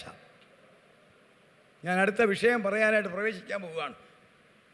അതിനു മുമ്പ് ഈ പ്രത്യാശയെക്കുറിച്ച് ഹ്രസ്വമായിട്ട് പറഞ്ഞ് അവസാനിപ്പിക്കാം. ഇന്നത്തെ ആധുനിക ലോകത്തിൽ നമുക്കെല്ലാം ബാങ്ക് അക്കൗണ്ടുണ്ട്. ബാങ്ക് അക്കൗണ്ട് ഇല്ലാത്തവരാരുമില്ല. എല്ലാവർക്കും ഉണ്ട്. സമൂഹത്തിലെ ഏറ്റവും താഴെ കടലുള്ളവർക്ക് വരെ ബാങ്ക് അക്കൗണ്ടുണ്ട്. വേണം. നമ്മൾ അതിനകത്ത് നിന്ന് പണം ഡ്രോ ചെയ്യുന്നു. നമ്മുടെ ധനം ഏതാ? ഇവിടെ ഇരിക്കുന്ന നിങ്ങളുടെ എൻ്റെ ധനം എന്നതാ? ആത്മീയ ഭാഷയിൽ പറയണ്ട, നിങ്ങൾ മനസ്സിൽ കണ്ടാൽ മതി. എന്താ? What is our richness? അത് ഏത് ബാങ്കിൽ സൂക്ഷിക്കാം? അത് സ്വീകരിക്കുന്ന ബാങ്ക് ഏതാ? SBI ആണോ, ഫെഡറൽ ബാങ്ക് ആണോ, കാനറ ബാങ്ക് ആണോ? നമ്മുടെ ധനം സൂക്ഷിക്കാൻ പോകുന്ന ബാങ്ക്. ലോകത്തിലെ ബാങ്ക് നമ്മുടെ പണം സൂക്ഷിച്ചാൽ ഷെഡ്യൂൾഡ് ബാങ്കാണെങ്കിൽ വലിയ കുഴപ്പം വരത്തില്ല. സാധാരണഗതിയിൽ ഇന്ത്യയിലെ മുഴുവൻ ബാങ്കുകൾ റിസർവ് ബാങ്കിൻ്റെ ഒബ്സർവേഷനിൽ. അതുകൊണ്ട് നമ്മൾ പണം ഇട്ടാലൊന്നും പൊട്ടത്തില്ല. അവർ പൊട്ടിക്കാൻ ശ്രമിച്ചാൽ റിസർവ് ബാങ്ക് കയറി പിടിക്കും. നമ്മുടെ ഷെഡ്യൂൾഡ് ബാങ്കുകളൊന്നും ഒരു കുഴപ്പമുള്ളതല്ല. കാരണം മറ്റ് രാജ്യങ്ങളെ പോലെ അമേരിക്കയിലൊക്കെ ഏത് ബാങ്ക് എപ്പോഴും പൊട്ടുന്ന കാണാം. പക്ഷേ ഇവിടെ അങ്ങനെയല്ല. നമ്മുടെ ഇവിടുത്തെ സ്ഥിതി അനുസരിച്ച് റിസർവ് ബാങ്കിൻ്റെ കൺട്രോളുള്ള ബാങ്കുകളെല്ലാം. അതുകൊണ്ട് ബാങ്കിൽ പണം കൊണ്ടാൽ ഒന്നും പേടിക്കേണ്ട കാര്യമില്ല. അവിടെ കിടന്നോളും, അല്ലെങ്കിൽ നമുക്ക് എടുക്കാം. എന്നാൽ എൻ്റെയും നിങ്ങളുടെയും ആത്മീയ ധനം ആ ബാങ്കിൽ പറ്റുകയില്ല. ഏതാണ് നമ്മുടെ ധനം? വായിക്കാം. സമയം ഞാൻ കൂടുതലെടുത്ത് കളയുന്നില്ല. എഫേസ്യർ 2:6 പറയുന്നുണ്ട് ധനം എന്നാ. അത് കയ്യിലുള്ളവരുണ്ട്, കൈ പൊക്കാങ്കിൽ ഇടുന്ന ബാങ്ക് ഞാൻ കാണിച്ചു തരാം. Praise the Lord. വായിച്ചാട്ടെ. എഫേസ്യർ 2:6. നമ്മെക്കുറിച്ചുള്ള വാത്സല്യത്തിൽ തന്റെ കൃപയുടെ അത്യന്ത ധനത്തെ, തന്റെ കൃപയുടെ അത്യന്ത ധനം. ദൈവമക്കളെ, ഈ ധനം അഴിഞ്ഞു പോകുന്നതല്ല. ഈ ധനം വാലിഡിറ്റി കുറയുന്നതല്ല. ഈ ധനമാണ് കൃപയുടെ അത്യന്ത ധനം. അത് കയ്യിലുള്ളവരെന്ന് കൈ പൊക്കിക്കേ. ഇല്ല, ഇല്ലാത്തവരുണ്ടോ? കൃപാധനം കയ്യിലുള്ളവരെന്ന് കരം ധൈര്യത്തോടെ ഉയർത്തേ. ഇത് സൂക്ഷിക്കുന്ന ബാങ്കാണ് പ്രത്യാശ. അതിൽ വെച്ചാൽ മതി, ഡ്രോ ചെയ്യാം. ആവശ്യം പോലെ എടുക്കാം. പ്രത്യാശ എന്ന് പറഞ്ഞ ബാങ്കിലിട്ടു. നാളെ അമ്മാമ്മ 1000 വേണോ എടുത്തു, നാളെ കഴിഞ്ഞ് 500 വേണോ എടുത്തു.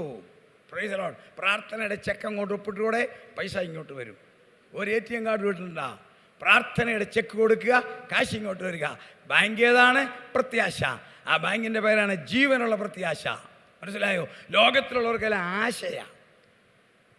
ആശയാണ് ലോകമനുഷ്യർക്കെല്ലാം. അത് ആശയെന്ന് പറയുന്നത് നെട്ടോട്ടത്തിൻ്റെ ദാഹമാണ്. ജീവിതം മധുരമാക്കാൻ ലോകമനുഷ്യൻ്റെ ഓട്ടത്തിൽ ഉണ്ടാകുന്ന ദാഹത്തിൻ്റെ പേരാണ് ആശ. ആ ആശ എന്നാണ് അപകടത്തിൽ വീഴുന്നത്. എന്നാൽ നിത്യജീവനിലേക്കുള്ള ഓടുന്ന ദൈവമക്കളുടെ യഥാർത്ഥത്തിലുള്ളതായ ആ ബാങ്കാണ് പ്രത്യാശ. നമ്മുടെ പ്രത്യാശയുടെ ബാങ്ക് ക്ലോസ് ചെയ്യാൻ പോവുക. എന്താ? കർത്താവ് വന്നു കഴിഞ്ഞാൽ പിന്നെ പ്രത്യാശയുടെ ബാങ്ക് വേണ്ട, കർത്താവിൻ്റെ കൂടെ. നമ്മൾ നിൽക്കുന്നത് ഒരു ജംഗ്ഷനിൽ നിൽക്കുകയാണ്. Pre rapture period. വിശുദ്ധൻ തന്നെ വിശുദ്ധീകരിക്കട്ടെ, അഴുക്കുള്ളവൻ ഓക്കെ. അപ്പോൾ ടൈമുണ്ട്.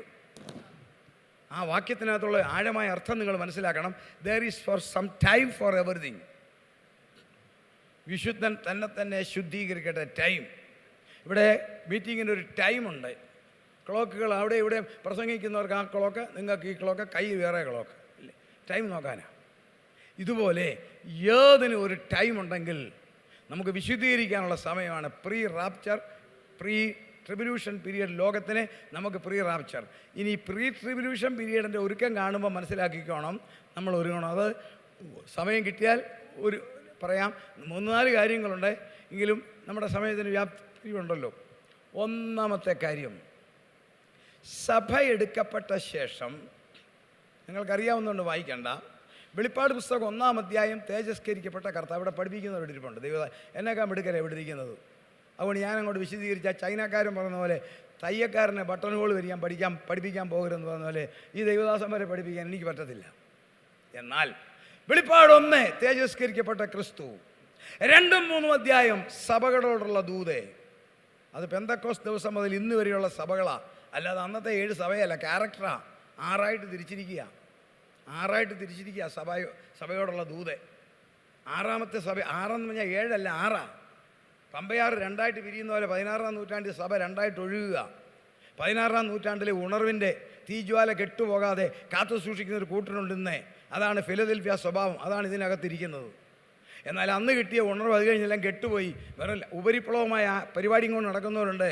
അതാ ലവോദിക്കുക. ഇത് രണ്ടും ഇങ്ങനെ ഒഴുകുക. അതിൽ ഫിലദൽഫിയ സഭ ഈ തലമുറ റാപ്ചറുള്ള സ്വർഗത്തിൽ, മറ്റേത് മഹോദരത്തിൽ. അതവിടെ നിൽക്കട്ടെ. 4-ാം അധ്യായം സഭ സ്വർഗത്തിൽ, പിന്നെ സഭയെ ഭൂമിയിൽ കാണുന്നില്ല. 5-ാം അധ്യായം അവിടെ ഒരു വലിയ ആഘോഷ ആരാധന. കുഞ്ഞാട് മുദ്ദ പുസ്തകം മേടിക്കുന്നു. ഭൂമിയുടെ കൺട്രോൾ, റിമോട്ട്, ഭൂമിയുടെ റിമോട്ട് ആ പുസ്തകം. 6-ാം അധ്യായത്തിൽ ആൻറ്റി ക്രൈസ്റ്റ് ഇങ്ങോട്ട് വരുന്നു. അവന് 10 രാജമുടിയാ, ലോകത്തെ നശിപ്പിക്കുന്ന. അതിൽ 7 സയൻറ്റിഫിക്കാ. അവൻ്റെ പരിപാടി തുടങ്ങും. അപ്പോൾ സ്വർഗവും ഒരു ആക്ഷൻ തുടങ്ങും. 3-ാം വർഷം. ആ ആക്ഷൻ്റെ ആരംഭം 2019 വ്യക്തമായി കണ്ടു. ലോകം തരിച്ചു നിന്ന സംഭവമാണ്. നിങ്ങളും ഞാനും അതിനകത്ത് പങ്കെടുത്തവരാ. മനുഷ്യ ചരിത്രത്തിൽ ഉണ്ടായിട്ടില്ലാത്ത ഒരു സംഭവം. ഇന്ന് ലോകത്തിൽ 6500 ഭാഷകളുണ്ട്, ടോക്കിംഗ് ലാംഗ്വേജ്. ഏതാണ്ട് 5.5-6 ലക്ഷം കൾച്ചറുണ്ട്, സംസ്കാരം ലോകത്തിൽ, മുഴുവൻ ലോകത്തിലാണ്. നമ്മുടെ ഈ കൊച്ചു കേരളം 5 കൾച്ചറാണ്. ഉത്തര കേരളം, മധ്യ കേരളം, തെക്കൻ കേരളം. സംസാരം നിങ്ങൾ കേട്ടിട്ടുണ്ടോ? തൃശ്ശൂർ ഭാഗത്ത് നിന്നാൽ സംസാരത്തിൻ്റെ ടോൺ മാറി. തെക്കോട്ട് ചെന്നാലോ സംസാരത്തിൻ്റെ ട്യൂൺ മാറി. വേറെ കൾച്ചറാണ്. പിന്നെ അടുത്ത 4-ാമത്തെ കൾച്ചറാണ് തീരപ്രദേശം. 5-ാമത്തെ കൾച്ചറാണ് കിഴക്കൻ പ്രദേശം. 5 കൾച്ചറാണ് കൊച്ചു കേരളത്തിൽ. അങ്ങനെയാണ് ഈ ലോകത്തിലോ ലക്ഷക്കണക്കിന് കൾച്ചർ, 6500 സംസാര ഭാഷ, പല നിറങ്ങളിലുള്ള മനുഷ്യർ, ധനവാൻ, ദരിദ്രൻ, സമ്പന്നൻ, അതിസമ്പന്നൻ, ഇല്ലേ? സാധാരണ വിദ്യാഭ്യാസം, ഹൈലി ക്വാളിഫൈഡ്, എല്ലാം. കറുത്തവർ, വെളുത്തവർ എല്ലാം ഉണ്ട്. ശാസ്ത്രജ്ഞന്മാർ, ബിസിനസ്സുകാർ, രാഷ്ട്രീയക്കാർ, ആത്മീയക്കാർ, കലാകാരന്മാർ, ഇവരെയെല്ലാം 800 കോടി ജനം ഒരു വെടി പൊട്ടിക്കാതെ ഒരു വെടി പൊട്ടിക്കാതെ ഇവരെ എല്ലാം 30 രൂപ വിലയുള്ള സോപ്പിൻ്റെ കോമളയെ അതിജീവിക്കാൻ ശക്തിയില്ലാത്ത വൈറസ് ഒറ്റ കുടക്കീഴി കൊണ്ടുവന്നോ? എന്തിനു കൊണ്ടുവന്നു? ഞാൻ നിങ്ങൾ ഈ ലോകത്തിൽ ജീവിക്കുന്നതുകൊണ്ട് നമ്മളും അതിനകത്ത് വന്നോ? അത് പിടിച്ചവരും ഇതിനകത്ത് ഇരിപ്പില്ലേ? അതുപോട്ടെ, എൻ്റെ ചേടത്തി അനിയത്തി ഇപ്പോഴും ഇതിനകത്ത് ഇരിപ്പില്ലേ? കൊറോണ പോയെന്നാണോ? കൊറോണയുടെ അനിയത്തി ഇവിടെ ഇരിപ്പുണ്ടേ, ചേടത്തി ഇരിപ്പുണ്ട്. ഈ തൊണ്ട അതെ അനിയത്തിയാ, ചേടത്തിയാ, ഇതിനകത്ത് ഇരിപ്പുണ്ട്. അത് പോകത്തില്ല, ഞാൻ പുറകെ പറഞ്ഞു വരാം. ഒറ്റ കൊടക്കീഴിൽ കൊണ്ടുവന്നോ? എന്തിനെ? ശ്രദ്ധിച്ച് നിങ്ങൾ കേൾക്കണം. എങ്ങനെ കൊടുക്കുന്നു? ഈ 1980 ശേഷം ലോകത്തിൻ്റെ ഏറ്റവും വലിയ ഹരം എന്നാണെന്നറിയാമോ? യാത്ര. അതിനുമുമ്പ് ഇത്ര യാത്രയില്ല, സൗകര്യങ്ങളില്ല. 5 കാര്യങ്ങൾക്ക് യാത്ര. ആവശ്യത്തിന്, അത്യാവശ്യത്തിന്, ആരെങ്കിലും മരിച്ചാൽ അത്യാവശ്യ യാത്ര. ആവശ്യത്തിന്, അത്യാവശ്യത്തിന്, ഔദ്യോഗിക കാര്യത്തിന് യാത്ര, ഒഫീഷ്യൽ ട്രിപ്പ് ഇല്ലേ? ആവശ്യത്തിന്, അത്യാവശ്യത്തിന്, ഔദ്യോഗിക കാര്യത്തിന്, വിനോദയാത്ര. 4. ഇനിയൊരു യാത്ര, അനാവശ്യ യാത്ര. എവിടെ പോവുക? ചുമ്മാ ഇവിടം വരെ, അത് അനാവശ്യം. ശരിയാണോ? യാത്രയൊരു ഹരമായില്ലേ? ബ്രേക്ക് അടിച്ച പോലെ നിർത്തിയോ? 2200 ഫ്ലൈറ്റ് പൊങ്ങും. അറ്റ്ലാന്റയിലെ ജാക്സൺ ഇൻ്റർനാഷണൽ എയർപോർട്ട് 2200 ഫ്ലൈറ്റാണ് അവിടുന്ന് പൊങ്ങുന്നത്. അവിടെ ചെന്നാൽ നമ്മൾ ഓർക്കിയത് എന്നാ ലോകമാണ്. 5 ഫ്ലൈറ്റ് പൊങ്ങും നമ്മുടെ ജമ്മു, അവിടെയും ഞാൻ പോയിട്ടുണ്ട്, ഈ 2 പോയിട്ടുണ്ട്. സകല എയർപോർട്ടും കാലിയായോ? ഇതിലെ ട്രെയിൻ പോകുന്ന ശബ്ദം ഇവിടെ നിന്നാ കേൾക്കാം.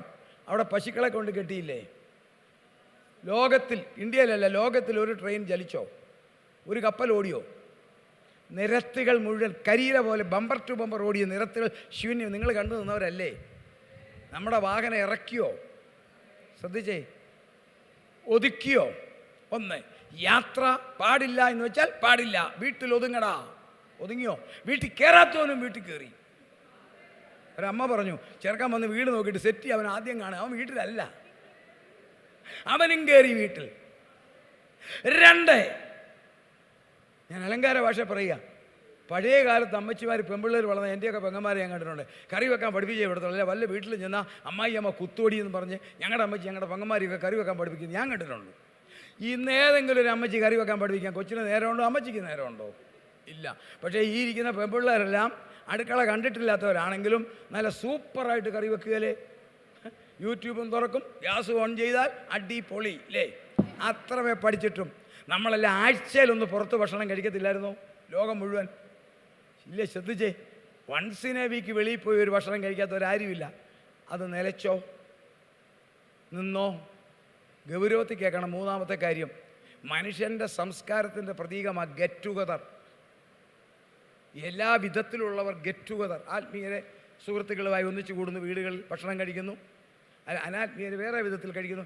എങ്ങനെയായാലും ഗെറ്റ് ടുഗദർ ഇല്ലാത്തൊരു ലോകമില്ല. എല്ലാ രാജ്യങ്ങളുണ്ട് പൂർവ്വകാലം മുതൽ. അത് കംപ്ലീറ്റ് ബ്ലോക്കായോ? 4, ഏറ്റവും ഭയങ്കരം, എല്ലാവിധമായ ആഘോഷങ്ങളും നിർത്തിയോ? കൺവെൻഷൻ, പെരുന്നാളുകൾ, ആഘോഷങ്ങൾ, സെലിബ്രേഷൻസ് കംപ്ലീറ്റ് സ്റ്റോപ്പായോ? 5, എവിടെയാ മോളെ ജോലി? മോനെ കേൾക്കുമ്പോൾ സന്തോഷമാണ്. Work on home. ഇതിനകത്തിരിപ്പുണ്ട് വർക്ക് ഓൺ ഹോം അല്ലേ? കേട്ടാൽ നല്ല സുഖമാണ്. വീട്ടിലാണ്. പക്ഷേ 8 മണിക്കൂർ ചെയ്യേണ്ടി ജോലി 16 മണിക്കൂർ ചെയ്യിച്ചവൻ്റെ ശരീരത്തെയും ബുദ്ധിയെയും മറ്റൊരു സിസ്റ്റത്തിൽ കൊണ്ടിട്ടാൽ അവനറിയാം. പിന്നീട് റിമോട്ട് ന്യൂറൽ മോണിറ്ററിങ് പുറകെ വരുന്നു. വെളിപ്പാട് 10:10 അറിയാവോ? Remote neural monitoring. ദൂരെ ഇരുന്നു കൊണ്ട് റിമോട്ട് വെച്ചൊരുവൻ്റെ ചിന്തയെ നിയന്ത്രിക്കുന്ന സംവിധാനം കണ്ടുപിടിച്ചുകൊണ്ടിരിക്കുമ്പോൾ അതിന് മുന്നോടിയായി വർക്ക് ഓൺ ഹോം. 8 മണിക്കൂർ ജോലിക്ക് 16 മണിക്കൂർ ചെയ്ത് നടുവ് കഴിച്ച് അച്ചായനും അമ്മാമ്മ ഇവിടെ ഇരിപ്പില്ലേ? കേട്ടാത്തൊന്നും വീട്ടിലാ. രാമജി പറഞ്ഞു സന്തോഷം പറയാം, എൻ്റെ ചെറുക്കൻ വീട്ടിലാ. അത് കഴിഞ്ഞ് പറഞ്ഞു എൻ്റെ ചെറുക്കനാകെ പോയെന്ന്. അവൻ്റെ തീർന്നു. Work on home. അടുത്തത് നിങ്ങൾ ഞാനും. ശ്രദ്ധിച്ചേ, വിരുന്നുകാർ വരുന്നെന്ന് കേട്ടപ്പോൾ മുഖം മാറിയില്ലേ? ശ്രദ്ധിച്ചേ, ഇപ്പം വരാൻ കണ്ട നേരം. ശരിയാണോ? ശരിയാണോ അമ്മാമ്മേ? ശരിയാണോ അച്ചായ? നമ്മളേതെങ്കിലും വീട്ടിൽ പോയോ? നമ്മുടെ ഓരോരുത്തരുടെ അനുഭവം ഞാൻ പറയുക വേറൊരു കാര്യത്തിനാണ്. മുറിക്കകത്തൊതുങ്ങാൻ പഠിപ്പിച്ചില്ലേ? അന്ന് വെപ്രാള എന്തോ സംഭവിക്കാൻ പോകുന്നതെന്ന് പറഞ്ഞ് മേടിച്ച് വെച്ച ചെറുപയർ ഇപ്പോഴും ഇരിപ്പില്ലേ? സത്യം പറഞ്ഞാൽ എൻ്റെ വീട്ടിൽ ഇപ്പോഴും ഇരിപ്പുണ്ട് 1 കിലോ. ഞാൻ എൻ്റെ വൈഫിനോട് ഇന്നലെ എടുത്ത് കളയാൻ പറഞ്ഞു.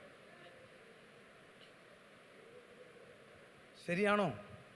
ഒടുവിലായി ഞാൻ ദുഃഖത്തോടെ ഒരു കാര്യം പറയട്ടെ. മനുഷ്യവർഗത്തിൻ്റെ ആരംഭം മുതൽ ഇന്ന് വരെ നടക്കാത്തൊരു സംഭവം. സകല മതങ്ങളുടെയും ആരാധന നിന്നോ?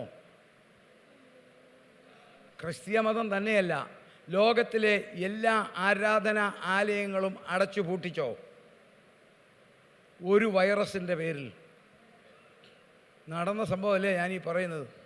2000-2500 പേര് ചേർന്ന് വിവാഹം നടത്തിയ സ്ഥാനത്തെ പോലീസുകാർ നിന്ന് എണ്ണി 30 പേരെ കയറ്റി അനുഭവം എനിക്കുണ്ട്. സകല ആരാധന നിന്നോ? എന്തുകൊണ്ടിത്? ഇത് റിഹേഴ്സലാ. ഏതിനും റിഹേഴ്സലുണ്ട് ലോകത്തിൽ ഇല്ലേ? നമ്മുടെ കൺവെൻഷൻ ഗാനങ്ങളൊക്കെ പാടി അന്നേരം വീട്ടിൽ നിന്ന് ഓടി വന്ന് പാടുകയാണോ? നേരത്തെ പാടി ശരിച്ചില്ലേ? റിഹേഴ്സൽ എന്താണ്? വെളിപ്പാട് പുസ്തകം 13:1 വായിച്ചു ആദ്യം. റെവലേഷൻ 13:1. വെളിപ്പാട് 13:1. പിന്നെ ദണ്ഡ് പോലുള്ള ഒരു കോൽ എന്റെ കയ്യിൽ കിട്ടി. കൽപ്പന ലഭിച്ചത്, നീ എഴുന്നേറ്റ് ദൈവ. അപ്പോൾ 10 കൊമ്പും 7 തലയും കൊമ്പുകളിൽ 10 രാജമുടിയും തലയിൽ ദൂഷണനാമങ്ങളും ഉള്ള ഒരു മൃഗം സമുദ്രത്തിൽ നിന്ന് കയറുന്നത് ഞാൻ കണ്ടു. Clear cut. എതിർ ക്രിസ്തു 10 കൊമ്പ്. നിങ്ങൾക്കറിയാം, യൂറോപ്യൻ എക്കണോമിക് കമ്മ്യൂണിറ്റിയുടെ ആരംഭം ദാനിയേൽ പ്രവാചകൻ 7-ാം അധ്യായത്തിൽ പറഞ്ഞു, 4-ാം സാമ്രാജ്യം റോമൻ സാമ്രാജ്യത്തിന്റെ തലയിൽ 10 കൊമ്പ്. റോമൻ സാമ്രാജ്യത്തിന്റെ തലയിൽ 10 കൊമ്പ്. 953 രൂപം കൊടുത്തു. 973 പൂർണ്ണത വന്ന യൂറോപ്യൻ എക്കണോമിക് കമ്മ്യൂണിറ്റി. 12 രാജ്യങ്ങൾ: Belgium, Germany, France, Italy, Luxembourg, Netherland, Britain, Denmark, Ireland, Spain, Portugal. വേറെ ഒരു രാജ്യവും ഇല്ല. എന്താ കാര്യം? 30 രാജ്യമുണ്ട്. വിശാലമായിട്ട് 50 രാജ്യമുണ്ട് യൂറോപ്പിൽ. ഈ 12 പേര് മാത്രം ആദ്യം ചേർന്നു. അവരതിൻ്റെ ട്രസ്റ്റീസ്. അവരുടെ നാണയത്തിൽ ഈ 12 നക്ഷത്രമേ ഉള്ളൂ. ഇത് അസ്തമിച്ചു പോയ റോമൻ സാമ്രാജ്യത്തിൻ്റെ സംസ്കാരത്തിൻ്റെയോ നിയമത്തിൻ്റെയോ വസ്ത്രധാരണത്തിൻ്റെയോ ഭക്ഷണ രീതിയുടെയോ ഗൃഹനിർമ്മാണത്തിൻ്റെയോ തുടർച്ച. അതിൽ ജർമ്മനിയും ഫ്രാൻസിനും ഒരു പേരുണ്ട്. അവരൊറ്റ കെട്ട. ജർമ്മനിയും ഫ്രാൻസും ഐക്യമായിട്ട് അറിയപ്പെടും. അങ്ങനെ 11 രാജ്യം. അതിൽ കഴിഞ്ഞ വർഷം സുപരിചിതി നമ്മുടെ പെമ്പിള്ളേർക്കും ആമ്പിള്ളേർക്കും ജോലി കിട്ടിയത് എന്താ? ബ്രിട്ടൻ ഇതിനകത്തുനിന്ന് പുറത്തുചാടി. ബ്രിട്ടാക്സ് പുറത്തുചാടിയപ്പോൾ യൂറോപ്യൻ യൂണിയനിൽ ഉണ്ടായിരുന്നവരെല്ലാം ബ്രിട്ടനോട് പറഞ്ഞാൽ, നിൻ്റെ സേവനം ഞങ്ങൾക്ക് വേണ്ടതെന്ന് അവർ പോയതുകൊണ്ടാണ് നമ്മുടെ കുഞ്ഞുങ്ങൾ പോയത്. അപ്പോൾ കൃത്യം 10 കൊമ്പ് റെഡിയായോ? ഒത്തിരി വിശദീകരിക്കേണ്ടി ഞാൻ ഹ്രസ്വമായിട്ട് പറഞ്ഞതാ. 10 കൊമ്പ്, 7 തല, എല്ലാ ഭൂഖണ്ഡങ്ങളും കീഴ് വരുന്നു. 10 രാജമുടി. അത് വിശദീകരിക്കാൻ സമയമില്ല. ഇതാണ് ആൻറ്റി ക്രൈസ്റ്റ്. അവനെങ്ങനെ ഭരിക്കും? അതേ അധ്യായത്തിൻ്റെ 7-ാം വാക്യം. അതിനാണ് ഈ കൊറോണ റിഹേഴ്സൽ. വായിക്കാം. വിശുദ്ധന്മാരുടെ യുദ്ധം ചെയ്ത് അവരെ ജയിപ്പാനും അതിനെ അധികാരം ലഭിച്ചു. അടുത്ത വാക്യം. സകല ഗോത്രത്തിന്മേലും വംശത്തിന്മേലും ഭാഷമേലും ജാതിമേലും അധികാരം ലഭിച്ചു. ഞാൻ നേരത്തെ പറഞ്ഞു 6500 ഭാഷ, പല ജനങ്ങൾ, പല സ്വഭാവം, പല രാജ്യം, പല സാമ്പത്തിക സ്ഥിതി എല്ലാം. ഇവിടെ നോക്കിക്കേ, സകല ഗോത്രത്തിന്മേലും ജാതിമേലും ഭാഷമേലും അവൻ അധികാരം കിട്ടുമ്പോൾ അവൻ്റെ വിരലിന് കീഴിൽ ഇതെന്താണെന്നറിയാമോ? ജനാധിപത്യമല്ല, സർവാധിപത്യം, ഏകാധിപത്യമല്ല, ടൈറൻസി. ഒരുവൻ ഈ ലോകത്തെ നിയന്ത്രിക്കും. അവൻ അനങ്ങരുതെന്ന് പറയും. അതിൻ്റെ നിഴലായത് വേൾഡ് ഹെൽത്ത് ഓർഗനൈസേഷൻ ഈ വൈറസിനെ പേടിച്ച് കൊടുത്ത മാൻഡേറ്റ് അനുസരിച്ച് ഇത്രയും കാര്യങ്ങൾ പഞ്ചപുച്ഛമടക്കി ലോകരാജ്യങ്ങൾ അടക്കി അനുസരിച്ചില്ലേ? നിങ്ങൾ ഞാനും അനുസരിച്ചില്ലേ? എങ്കിൽ അവൻ വരുമ്പോൾ അവൻ കംപ്ലീറ്റ് മാറ്റും. ആരാധന മാറ്റുന്നതിനോട് അവസാനം ഞാൻ പറയാം, ദൈവമക്കളുടെ ഭാഗ്യം നമ്മൾ ഈ കൃപയിലായത്. ഇനിയും ഇതിൻ്റെ ഭാഗങ്ങൾ പറയാം. ഈ രോഗം എന്താണെന്നറിയാമോ? ഇവനൊരു മുതലെടുത്തതേ ഉള്ളൂ. ഇത് ദൈവത്താൽ അയക്കപ്പെട്ട സാധനമാണ്. കാരണം ഇത് 1997 2 സംഭവം ഉണ്ടായി. 897 1800 വർഷങ്ങൾക്ക് ശേഷം കർത്താവ് പറഞ്ഞ തിരുവചനത്തിൻ്റെ നിവൃത്തിയായി അത്തി തളിർക്കാൻ തുടങ്ങി. AD 30 കർത്താവ് പറഞ്ഞു, എൻ്റെ സഭയെ ചേർക്കാൻ ഞാൻ വരുന്നതിൻ്റെ അടയാളം അത്തി തളിർക്കും. 1800 വർഷങ്ങൾ കുപ്പിപ്പാത്രം പോലെ ലോകത്തിലൂടെ ചെതറിക്കിടന്ന യഹൂദനെ ഒരു പ്രത്യേക കാരണത്താൽ ഒരു ഉണർവുണ്ടായി. അത് ക്ലാസ് എടുക്കുമ്പോഴേ പറയാനൊക്കത്തുള്ളൂ. രസകരമായ ചരിത്രമാണ്.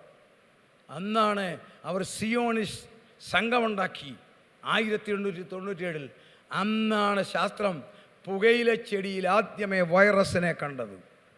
മനുഷ്യരിലല്ല, പുകയില ചെടിയിൽ. സെക്കൻഡ് വേൾഡ് വാർ തീർന്നപ്പോൾ അത്തി തളിർത്തു.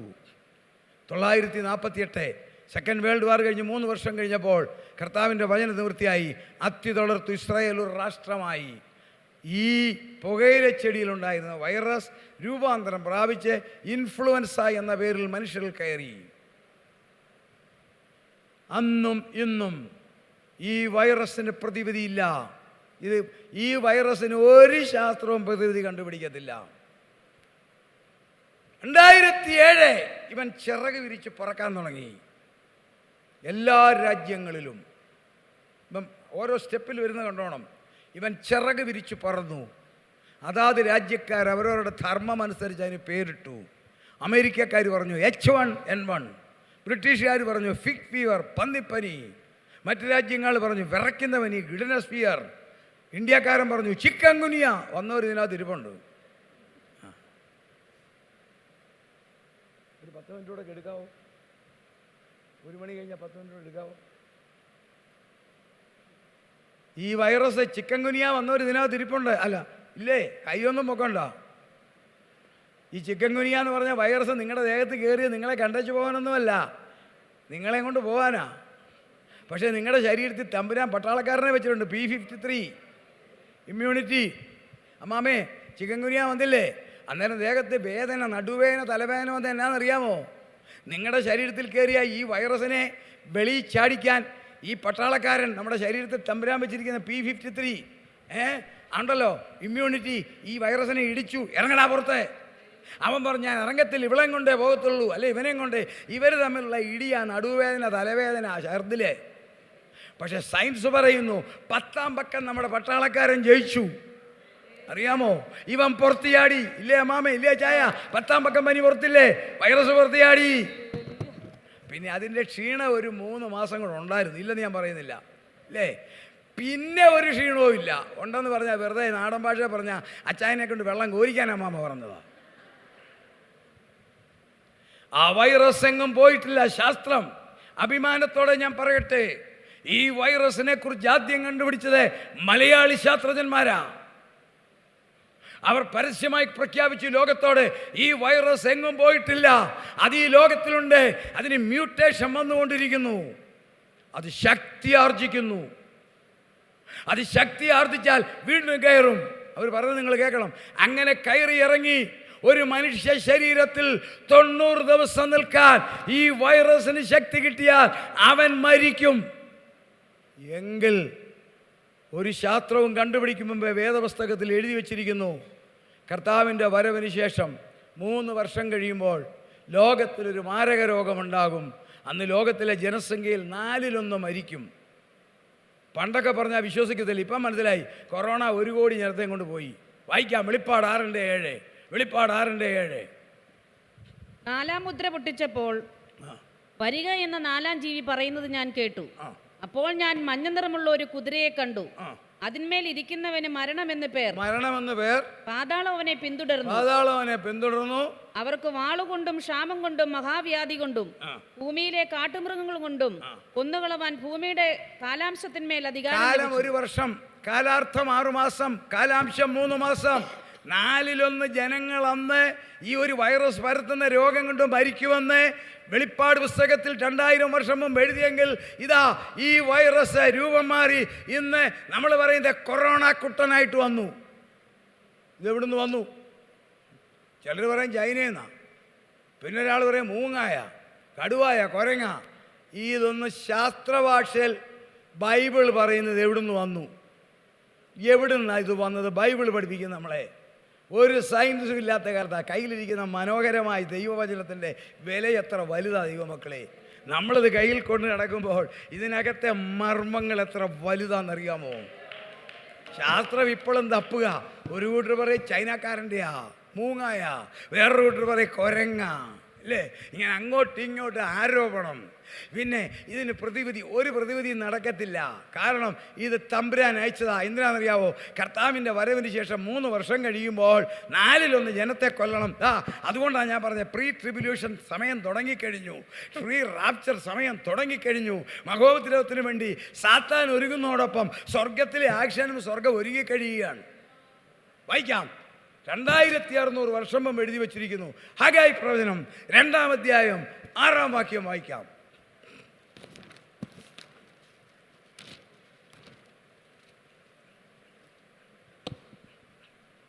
സൈന്യങ്ങളുടെ യഹോവ ഇപ്രകാരം അരുളി ചെയ്യുന്നു, ഇനി കുറഞ്ഞു എന്ന് കഴിഞ്ഞിട്ട് ഞാൻ ആകാശത്തെയും ഭൂമിയെയും കടലിനെയും കരയും ഇളക്കും. ഞാൻ സകല ജാതിയെയും ഇളക്കും, സകല ജാതികളുടെയും മനോഹര വസ്തു വരികയും ചെയ്യും. കുറഞ്ഞോന്ന് കഴിഞ്ഞിട്ട് 5 ഇളക്കം പറയുന്നുണ്ട്. കൊച്ചു വായിച്ച കേട്ടോ. കുറഞ്ഞോന്ന് കഴിഞ്ഞിട്ട് ഞാൻ കരയെ ഇളക്കും, ആകാശത്തെ ഇളക്കും, ഭൂമിയെ ഇളക്കും, 2 കടലിനെ ഇളക്കും, പിന്നെ സകല ജാതിയെ ഇളക്കും. സകല ജാതി ഇളകിക്കഴിയുമ്പോൾ സകല ജാതികളുടെയും മനോഹര വസ്തു വരും. ആ വാക്യം മനസ്സിലിരിക്കട്ടെ.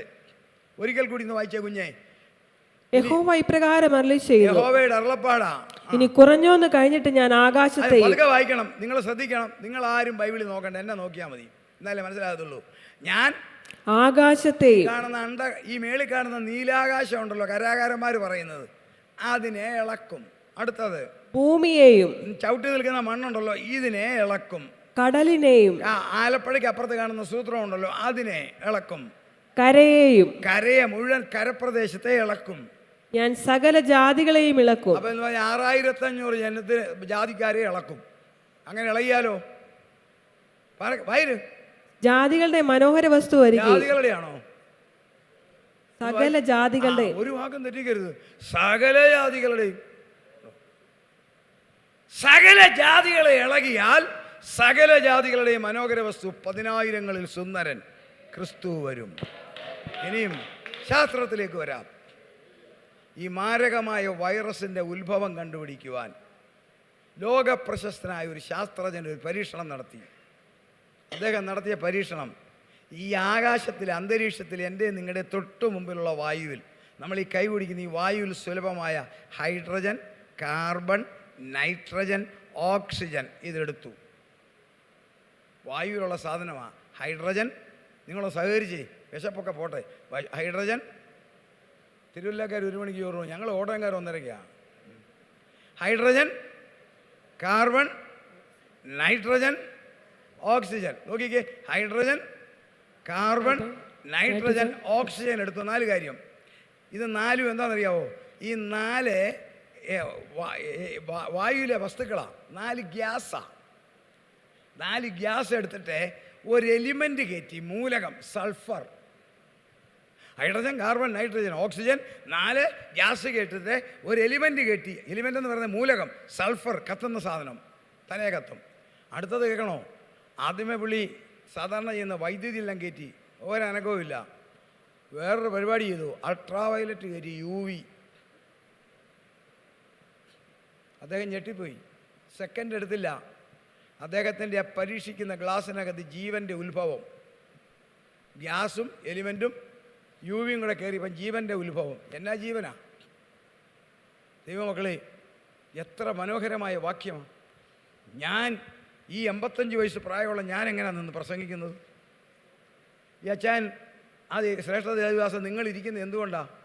നമുക്ക് ജീവനുണ്ട്. ഇല്ലേ? ഇതിനകം കൊണ്ട് ഈ മേളിലൊരു സൂത്രം ഉണ്ടല്ലോ, അവിടെ കൊണ്ട് വെച്ചേനെ, അല്ലേ? അപ്പം ജീവനുള്ളതിൻ്റെ തെളിവെന്നാ? DNA-ക്ക് ജീവനുണ്ട്. DNA-ക്ക് ജീവനുള്ളതിൻ്റെ തെളിവ് 2 വസ്തു അതിനകത്ത് വേണം. പിരാമിൻ, പ്യൂരിൻ. പിരാമിൻ, പ്യൂരിൻ എന്നുള്ളതാണ് ജീവൻ്റെ ഘടകത്തിൻ്റെ വസ്തു. എൻ്റെ നിങ്ങളുടെ ശരീരത്തിൽ ജീവൻ്റെ ഘടകമുള്ള തെളിവാണ് പിരാമിൻ, പ്യൂരിൻ. ഇത് അതിനകത്തുണ്ടായി. അപ്പോൾ ഇനി ബൈബിളിലേക്ക് വരാം. ഹൈഡ്രജൻ, കാർബൺ, നൈട്രജൻ, ഓക്സിജൻ അന്തരീക്ഷത്തിലുണ്ട്. യഹോവയായ ദൈവം പറഞ്ഞു, ഞാൻ കരയെ ഇളക്കും കടലിനെ ഇളക്കും. കഴിഞ്ഞ 35 വർഷം കൊണ്ട് കർത്താവ് കരയെ അങ്ങോട്ട് ഇളക്കി കടലിനെ ഇളക്കി. പതിവില്ലാതെ നിരവധി അഗ്നിപർവ്വത സ്ഫോടനം. എന്തു വന്നു? 5ാമൻ സൾഫർ കയറി വന്നു. ഞാൻ ആകാശത്തെ ഇളക്കും. ആകാശത്തിൻ്റെ 2ാമത്തെ തട്ട് 1.5 കോടി കീറി. അൾട്രാ വയലറ്റ് 8% ഇറങ്ങി വന്നു. എല്ലാം ചേർന്നോ? നോക്കിക്കേ, ഹൈഡ്രജൻ, കാർബൺ, നൈട്രജൻ, ഓക്സിജൻ അന്തരീക്ഷത്തിൽ. സൾഫർ കയറി വന്നു. ആകാശം കയറി, UV കയറി വന്നു. ഞാൻ സകല ജാതികളെ ഇളക്കും. മലയാളി വലിച്ചുള്ളി, ജപ്പാൻകാരൻ വലിച്ചുള്ളി, സായിപ്പ് വലിച്ചുള്ളി, ലോകം മുഴുവൻ വലിച്ചുള്ളിയെങ്കിൽ തൊട്ടുപുറകെ വരാൻ പോകുന്നു സകല ജാതികളുടെയും മനോഹര വസ്തു. തൊട്ടുപുറകെ വരാൻ പോവുക. ഇതേ കർത്താവിൻ്റെ വരവിന് ശേഷം 3 വർഷം കഴിയുമ്പോൾ ലോകത്തിലെ 4/1 ജനത്തെ കൊന്നൊടുക്കാൻ സ്വർഗമയച്ച വൈറസാണ്. ഇതിനെ നിഷ്പ്രഭമാക്കാൻ സയൻസിന് സാധിക്കത്തില്ല. അത് തരംഗമായിട്ട് ഇങ്ങനെ നടക്കുക. നിങ്ങൾ ലോകത്തിൽ ഏത് രാജ്യത്തിലും വിളിച്ച് ചോദിച്ചോ, ഇപ്പോൾ ഏത് രാജ്യത്തിലും നിങ്ങളുടെ പ്രിയപ്പെട്ടവരൊക്കെ പല രാജ്യത്തില്ലേ ഈ കൊറോണയുടെ ചേടുത്തി അനിയത്തി എല്ലാം അവിടെ ഉണ്ട്. അലങ്കാര ഭാഷ ഞാൻ പറയുക, ഞാനൊരു എഴുത്തുകാരനായതുകൊണ്ട്. കൊറോണയുടെ ചേടുത്തിയായി ചുമ, വെറും ചുമ, അനിയത്തിയാണ് ജലദോഷം, അങ്ങനെ പല ലക്ഷണങ്ങൾ ഇതിനകത്തിരിപ്പില്ലേ. ഈ ചേടുത്തി അനിയത്തിയും കുറച്ച് കഴിയുമ്പോൾ വേറെ രൂപത്തിൽ വരും. നമ്മുടെ കർത്താവ് വരും. അതിനായിട്ട് നമുക്ക് ഒരുങ്ങാം. ഒരു കാര്യം ശ്രദ്ധിക്കുക, ഹല്ലേലൂയ. അഴുക്കുള്ളവൻ അഴുക്കാകട്ടെ, അശുദ്ധൻ തന്നെ അഴുക്കാകട്ടെ, വിശുദ്ധൻ ശുദ്ധീകരിക്കട്ടെ. 3 കാര്യങ്ങൾ കൂടി പറയാൻ വന്നാൽ ഞാൻ, പക്ഷേ ഈ അനുഗ്രഹീതമായ സഭയിൽ ഒരു കാര്യമെങ്കിലും പറയാൻ പോയാൽ എൻ്റെ മനസ്സെന്നെ കുത്തും. ഇന്നത്തെ ഇസ്രായേൽ യുദ്ധത്തെക്കുറിച്ച് പറയണമെന്നുകൊണ്ടാണ് ഞാൻ വന്നത്. പക്ഷെ അത് വിശദീകരിക്കേണ്ടതാ, അതവിടെ നിൽക്കട്ടെ. ഉക്രൈൻ യുദ്ധവും പറയാൻ വന്നതാ, എങ്കിലും അത് ഞാൻ വിടുകയാണ്. മറ്റൊരു സംഭവം പറഞ്ഞ് ഞാൻ അവസാനിപ്പിക്കാം. ഇത് ക്രിസ്തുവിൻ്റെ രാജമുടികളിൽ ഏറ്റവും പ്രധാനപ്പെട്ട ഒരു രാജമുടിയുണ്ട്. വെളിപ്പാട് പുസ്തകം 13-ാം അധ്യായം 14-ാം വായിക്കാം. അവൻ്റെ one world government, one world religion, ഇങ്ങനെ പലതുണ്ട് അവന് വേദപുസ്തകത്തിൽ. അതിൽ പ്രധാനപ്പെട്ട അവൻ്റെ രാജമുടിയാണ് വെളിപ്പാട് പുസ്തകം 13-14. ഒന്ന് വായിക്കാം. മൃഗത്തിന്റെ മുമ്പിൽ പ്രവർത്തിപ്പാൻ തനിക്ക് ബലം കിട്ടിയ അടയാളങ്ങളെ കൊണ്ട് ഭൂവാസികളെ തെറ്റിക്കുകയും വാളാൽ മുറിവേറ്റിട്ടും ജീവിച്ച മൃഗത്തിനും പ്രതിമയുണ്ടാക്കുവാൻ ഭൂവാസികളോട് പറയുകയും ചെയ്യുന്നു. അടുത്ത വാക്യം. മൃഗത്തിന്റെ പ്രതിമ സംസാരിക്കേണ്ടതിനും മൃഗത്തിന്റെ പ്രതിമയെ നമസ്കരിക്കാത്തവരെയൊക്കെയും കൊല്ലിക്കേണ്ടതിനും മൃഗത്തിന്റെ പ്രതിമയ്ക്ക് ആത്മാവിനെ കൊടുപ്പാൻ അതിന് ബലം ലഭിച്ചു. മൃഗത്തിന്റെ പ്രതിമയ്ക്ക് ആത്മാവിനെ കിട്ടും. അടുത്ത വാക്യം. അത് ചെറിയവരും വലിയവരും സമ്പന്നന്മാരും ദരിദ്രന്മാരും സ്വതന്ത്രന്മാരും ദാസന്മാരുമായ എല്ലാവർക്കും വലം കൈമേലോ. 13-14 മൃഗത്തിന്റെ 13-14 മാത്രം വായിച്ചാൽ മതി. മൃഗത്തിന്റെ മുമ്പിൽ പ്രവർത്തിപ്പാൻ തനിക്ക് ബലം കിട്ടിയ അടയാളങ്ങളെ കൊണ്ട് ഭൂവാസികളെ തെറ്റിക്കുകയും വാളാൽ മുറിവേറ്റിട്ടും ജീവിച്ച മൃഗത്തിന് പ്രതിമയുണ്ടാക്കുവാൻ ഭൂവാസികളോട് പറയുകയും ചെയ്യുന്ന മൃഗത്തിന്റെ പ്രതിമ സംസാരിക്കേണ്ടതിനും മൃഗത്തിന്റെ പ്രതിമയെ നമസ്കരിക്കാത്തവരെയൊക്കെയും കൊല്ലിക്കേണ്ടതിനും മൃഗത്തിന്റെ പ്രതിമയ്ക്ക് ആത്മാവിനെ കൊടുപ്പാൻ അതിന് ബലം ലഭിച്ചു. ഇന്നത്തെ യുവലോകം, ശാസ്ത്രലോകം ഏറെ ഇഷ്ടപ്പെടുന്ന ഒരു സംവിധാനമാണ് ആർട്ടിഫിഷ്യൽ ഇന്റലിജൻസ്. പരിഷ്കൃത ലോകത്തിൻ്റെ മുന്നിൽ അത്യാവശ്യമായിട്ട് മാറി. 1950-കളിൽ ജീവിച്ചിരുന്ന അലൻ ട്യൂറിംഗ് എന്ന് പറയുന്ന ബ്രിട്ടീഷ് ശാസ്ത്രജ്ഞൻ അന്നേ പ്രവചിച്ചു ഭാവിയിൽ കമ്പ്യൂട്ടറിന് ജീവൻ വരുമെന്ന്. 1986-87-കളിൽ ഇന്നും ജീവിച്ചിരിക്കുന്ന ഒരു ശാസ്ത്രജ്ഞനുണ്ട്, ജോഫ്രി ഹിൻഡൻ. അദ്ദേഹം എഴുതിയ ഒരു പുസ്തകത്തിൻ്റെ ചുവട് പിടിച്ചാണ് ഈ ആർട്ടിഫിഷ്യൽ ഇൻ്റലിജൻസ് ഇന്ന് രൂപത്തിൽ വന്നിരിക്കുന്നു. നിർമ്മിത ബുദ്ധി. പക്ഷെങ്കിൽ ഒരു ദുഃഖസത്യമുണ്ട്. കഴിഞ്ഞ വർഷം 2023 ഇത് കണ്ടുപിടിച്ച ജോഫ്രി ഹിൻഡൻ പരസ്യമായി പറഞ്ഞു, മനുഷ്യനാശത്തിന് ഏറ്റവും അനുയോജ്യമാണ് ആർട്ടിഫിഷ്യൽ ഇൻ്റലിജൻസ്. ഈ ഭൂമിയുടെ നിയന്ത്രണം പോലും മാറ്റത്തക്കവണ്ണം മാരകമാണെന്ന് അദ്ദേഹം പറഞ്ഞു കഴിഞ്ഞു. അതവിടെ നിൽക്കട്ടെ. മലയാളികൾക്കറിയാവുന്നത് ആർട്ടിഫിഷ്യൽ ഇൻ്റലിജൻസായി ഇവിടെ ഇരിക്കുന്ന ഗവൺമെൻറ് സ്ഥാപിക്കുന്ന സിഗ്നൽ ലൈറ്റ്, അത് വീട്ടിൽ കിടക്കുന്ന കാറിൻ്റെ പടം വരെ വന്നെന്നാണ് പറയുന്നത്. എന്നാൽ എന്താണത്? നമ്മളിന്ന് ഉപയോഗിക്കുന്ന ഉപകരണങ്ങൾക്ക് ജീവൻ കിട്ടും. ഇന്നതിന് ലൈഫില്ല, അതിന് ജീവൻ കിട്ടും. അത് സംസാരിക്കും. 2023 കഴിഞ്ഞ വർഷം ജൂലൈയിൽ ഒരു സംഭവം നടന്നു ജർമ്മനിയിൽ. അവിടുത്തെ ഒരു ഇവാഞ്ചലിക്കൽ പള്ളിയിലാണ്, ഫ്ലൂവർത്ത് എന്ന് പറയുന്ന സ്ഥലത്തുള്ള ഇവാഞ്ചലിക്കൽ പള്ളി, സെൻറ്റ് പോൾസ് ചർച്ച്, ഏതാണ്ട് 300-ൽ പരം വിശ്വാസികൾ കൂടുന്ന സഭ, ഇവാഞ്ചലിക്കൽ ചർച്ച, സുവിശേഷ വിഹിത സഭ. സമയമായപ്പോൾ ആളുകൾ കയറി. പ്രധാന സ്ഥലത്ത് നിൽക്കുന്നു അതിസുന്ദരനായ ഒരു പാസ്റ്റർ. അതിനു മുമ്പ് കണ്ടിട്ടില്ല.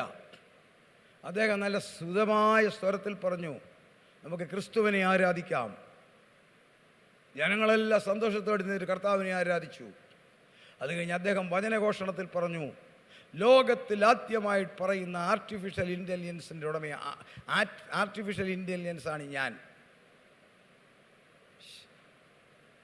ശാസ്ത്രം നിർമ്മിച്ച ഒരു വ്യക്തി ഒരു ശുശ്രൂഷകനായി ദേവാലയത്തിൽ വന്നു. നിർമ്മിച്ചതും വെറും ശാസ്ത്രജ്ഞന്മാരല്ല, എനിക്ക് ദുഃഖമുണ്ട് പറയാൻ. വിയന്ന സർവകലാശാലയിലെ തിയോളജിക്കൽ പ്രൊഫസറാണിത് നിർമ്മിച്ചത്. അദ്ദേഹം നിന്ന് പ്രസംഗിച്ചു. 40 മിനിറ്റ് കഴിഞ്ഞു, സംഗതി തീർന്നു. കാരണം ഈ പ്രസംഗത്തിൻ്റെ എല്ലാം ചാർജ് 40 മിനിറ്റേ ഉള്ളൂ. അടുത്ത ഞായറാഴ്ച ഇദ്ദേഹം പ്രസംഗിക്കണമെങ്കിൽ റൂമിൽ കൊണ്ട് ചാർജിലിടണം, പ്ലഗ് കുത്തണം. പ്ലഗ് കുത്തിയാൽ പിറ്റേ ഞായറാഴ്ചയും പ്രസംഗിക്കും. ഞാനൊരു കാര്യം പ്രവചന ഭാഷയിൽ പറയാം. ഈ ദർശനം നഷ്ടപ്പെട്ട ക്രൈസ്തവ സഭകളെല്ലാം മേലിൽ നോക്കിക്കോ. ശുശ്രൂഷകന്മാരെ കിട്ടാൻ പാടാകുമ്പോൾ അവർ പറയും ശമ്പളവും കൊടുക്കണ്ട, ടിഎയും കൊടുക്കണ്ട, താമസിക്കാൻ വീടും കൊടുക്കണ്ട, അവരുടെ ശല്യവും ഇല്ല, ഇതേലൊരെണ്ണത്തിനെ മേടിച്ച് വെക്കാം. നോക്കിക്കോ, ഭാവി വരാൻ പോവുക. ഇതേലൊരെണ്ണത്തിനെ മേടിച്ച് വെക്കാം. ഈ സാധനത്തിൻ്റെ പേരെന്നറിയോ? Generated pre train transform. ശാസ്ത്രീയ ഉൽപ്പന്നമാണ് GTP, generated pre train transform. നിർമ്മിച്ചു വിട്ടാ. അപ്പോൾ ഭാവിയിൽ നോക്കിക്കോണം. ഈ ദർശനം നഷ്ടപ്പെട്ട പുള്ളികളെല്ലാം എല്ലാം പരിഷ്കാരത്തിൻ്റെ പുറകെ ഓടുന്ന കാലമാണല്ലോ. എന്ത് സൗകര്യ! പാസ്റ്ററെ തപ്പി നടക്കണ്ട, പാസ്റ്റർമാമയെ നോക്കണ്ട, ഇതേ ഒരെണ്ണം മേടിച്ചാൽ വീടും കൊടുക്കണ്ട, അലവൻസും കൊടുക്കണ്ട, ദശാംശവും കൊടുക്കണ്ട, സ്വത്രകാഴ്ചയും കൊടുക്കണ്ട, ചായയും കൊടുക്കണ്ട, യാതൊന്നും കൊടുക്കണ്ട. ഞായറാഴ്ച ആരാധന കഴിഞ്ഞ് എടുത്തുകൊണ്ട് പോയി അപ്പുറത്തെ റൂമിൽ കുത്തിയിട്ടേക്കണം പ്ലഗ്. പിറ്റേ ചൊവ്വാഴ്ചത്തേക്ക് കുത്തിയിട്ടാൽ മതി 30 മിനിറ്റ്. ഈ ലോകത്തിൽ ഇത് സംഭവിക്കാൻ പോകുന്നതിൻ്റെ നിഴലായിട്ട് ജർമ്മനി ഇത് സംഭവിച്ചെങ്കിൽ ഇതിൻ്റെ പൊരുളാണ് വായിച്ചു കേട്ടത്. മൃഗത്തിൻ്റെ പ്രതിമ സംസാരിക്കേണ്ടതിനും സംസാരിക്കുന്ന പ്രതിമയെ നമസ്കരിക്കാത്തവരെ കൊല്ലിക്കും. ഇത് റിഹേഴ്സൽ. ക്രിസ്ത്യൻ പള്ളിയിൽ, സുവിശേഷ വിഹിത സഭകളിൽ ഇത് കടന്നുകൂടിയെങ്കിൽ വളരെ വേഗം ലോകത്തിൽ ഇത് പരക്കും. ദുഃഖത്തോടെയാണ് ഞാൻ പറയുന്നത്. നിങ്ങൾക്ക് കേൾക്കുമ്പോൾ സാരസ്യമാണ്. വരുന്നു. എന്താ? ഇത് നിവർത്തിക്കണം. ഇത് ശീലമായി കഴിഞ്ഞാൽ ജനത്തെ പ്രാക്ടീസ് ചെയ്തു. പിന്നെ ഇവൻ ഇങ്ങോട്ട് എഴുന്നള്ളും. സഭയെടുക്കപ്പെട്ട് കഴിഞ്ഞ് ഇവൻ എഴുന്നള്ളും. ഇവൻ എഴുന്നള്ളുമ്പോൾ അവൻ ലോ വെക്കും. എന്താ? ഏത് ഡിവൈസ്, കമ്പ്യൂട്ടർ, TV, ഫോൺ തുറന്നാൽ അവൻ്റെ രൂപം പ്രത്യക്ഷപ്പെടും. അപ്പോൾ സ്റ്റാറ്റ്യൂട്ടറി വാണിംഗ്, നമസ്കരിച്ചില്ല കൊല്ലും. എങ്ങനെ കൊല്ലും? എത്ര സിമ്പിൾ. അന്ന് തിരുവല്ലയിൽ ജീവിക്കുന്ന ഒരു വ്യക്തിയാണ് ഇവൻ. പ്രധാനമായിട്ട് യെരുസലേമിലാണ്. സാത്താന്യ തൃത്വങ്ങൾ 3. ഒന്ന് ബാബിലോൺ പട്ടണത്തിൽ ഇറാഖിൽ, ഒന്ന് 7 മലമേലുള്ള ഒരു പട്ടണം റോം. 7 മലയാ. വെളിപ്പാട് 17 കാണാം. റോം 7 മലയാ. അവിടെ അറവന്തൽ, കൊറിനാൽ, പാലത്തിൽ, ചേളിയൻ, വിമലൻ, എസ്കോലിയൻ. കാപ്പി കുടിക്കുന്ന കാപ്പിയല്ല, ഒരു മലയാ. അവിടെ അവൻ ആരാ? കള്ളപ്രവാചകൻ്റെ ഓഫീസ് അവിടെ. കൈവിടപ്പെട്ട ക്രിസ്ത്യാനിയെല്ലാം അവൻ കൺട്രോൾ ചെയ്യും. ലോക ജനതയെ സാത്താൻ ഇറാഖിൽ ബാബിലോൺ പട്ടണത്തിൽ അവൻ കൺട്രോൾ ചെയ്യും. യഹൂദനെയും ലോകത്തെ ആൻറ്റി ക്രൈസ്റ്റ് ജെറുസലേമിൽ നിന്ന് കൺട്രോൾ ചെയ്യും. അവിടെ ഇരുന്ന് നിൽക്കുമ്പോൾ തിരുവല്ലയിൽ നമ്മളെല്ലാം ഇന്ന് പോയേ. അവിടെ ഇരിക്കാൻ ആഗ്രഹമുള്ളവരുടെ കൈ വെക്കണം. അന്ന് നമ്മളെല്ലാം സ്വർഗത്തിൽ തേജോമനായ ദൈവത്തെ തേജസ്സിൽ ആരാധിച്ചുകൊണ്ടിരിക്കുമ്പോഴാണ് ഈ പരിപാടിയുടെ.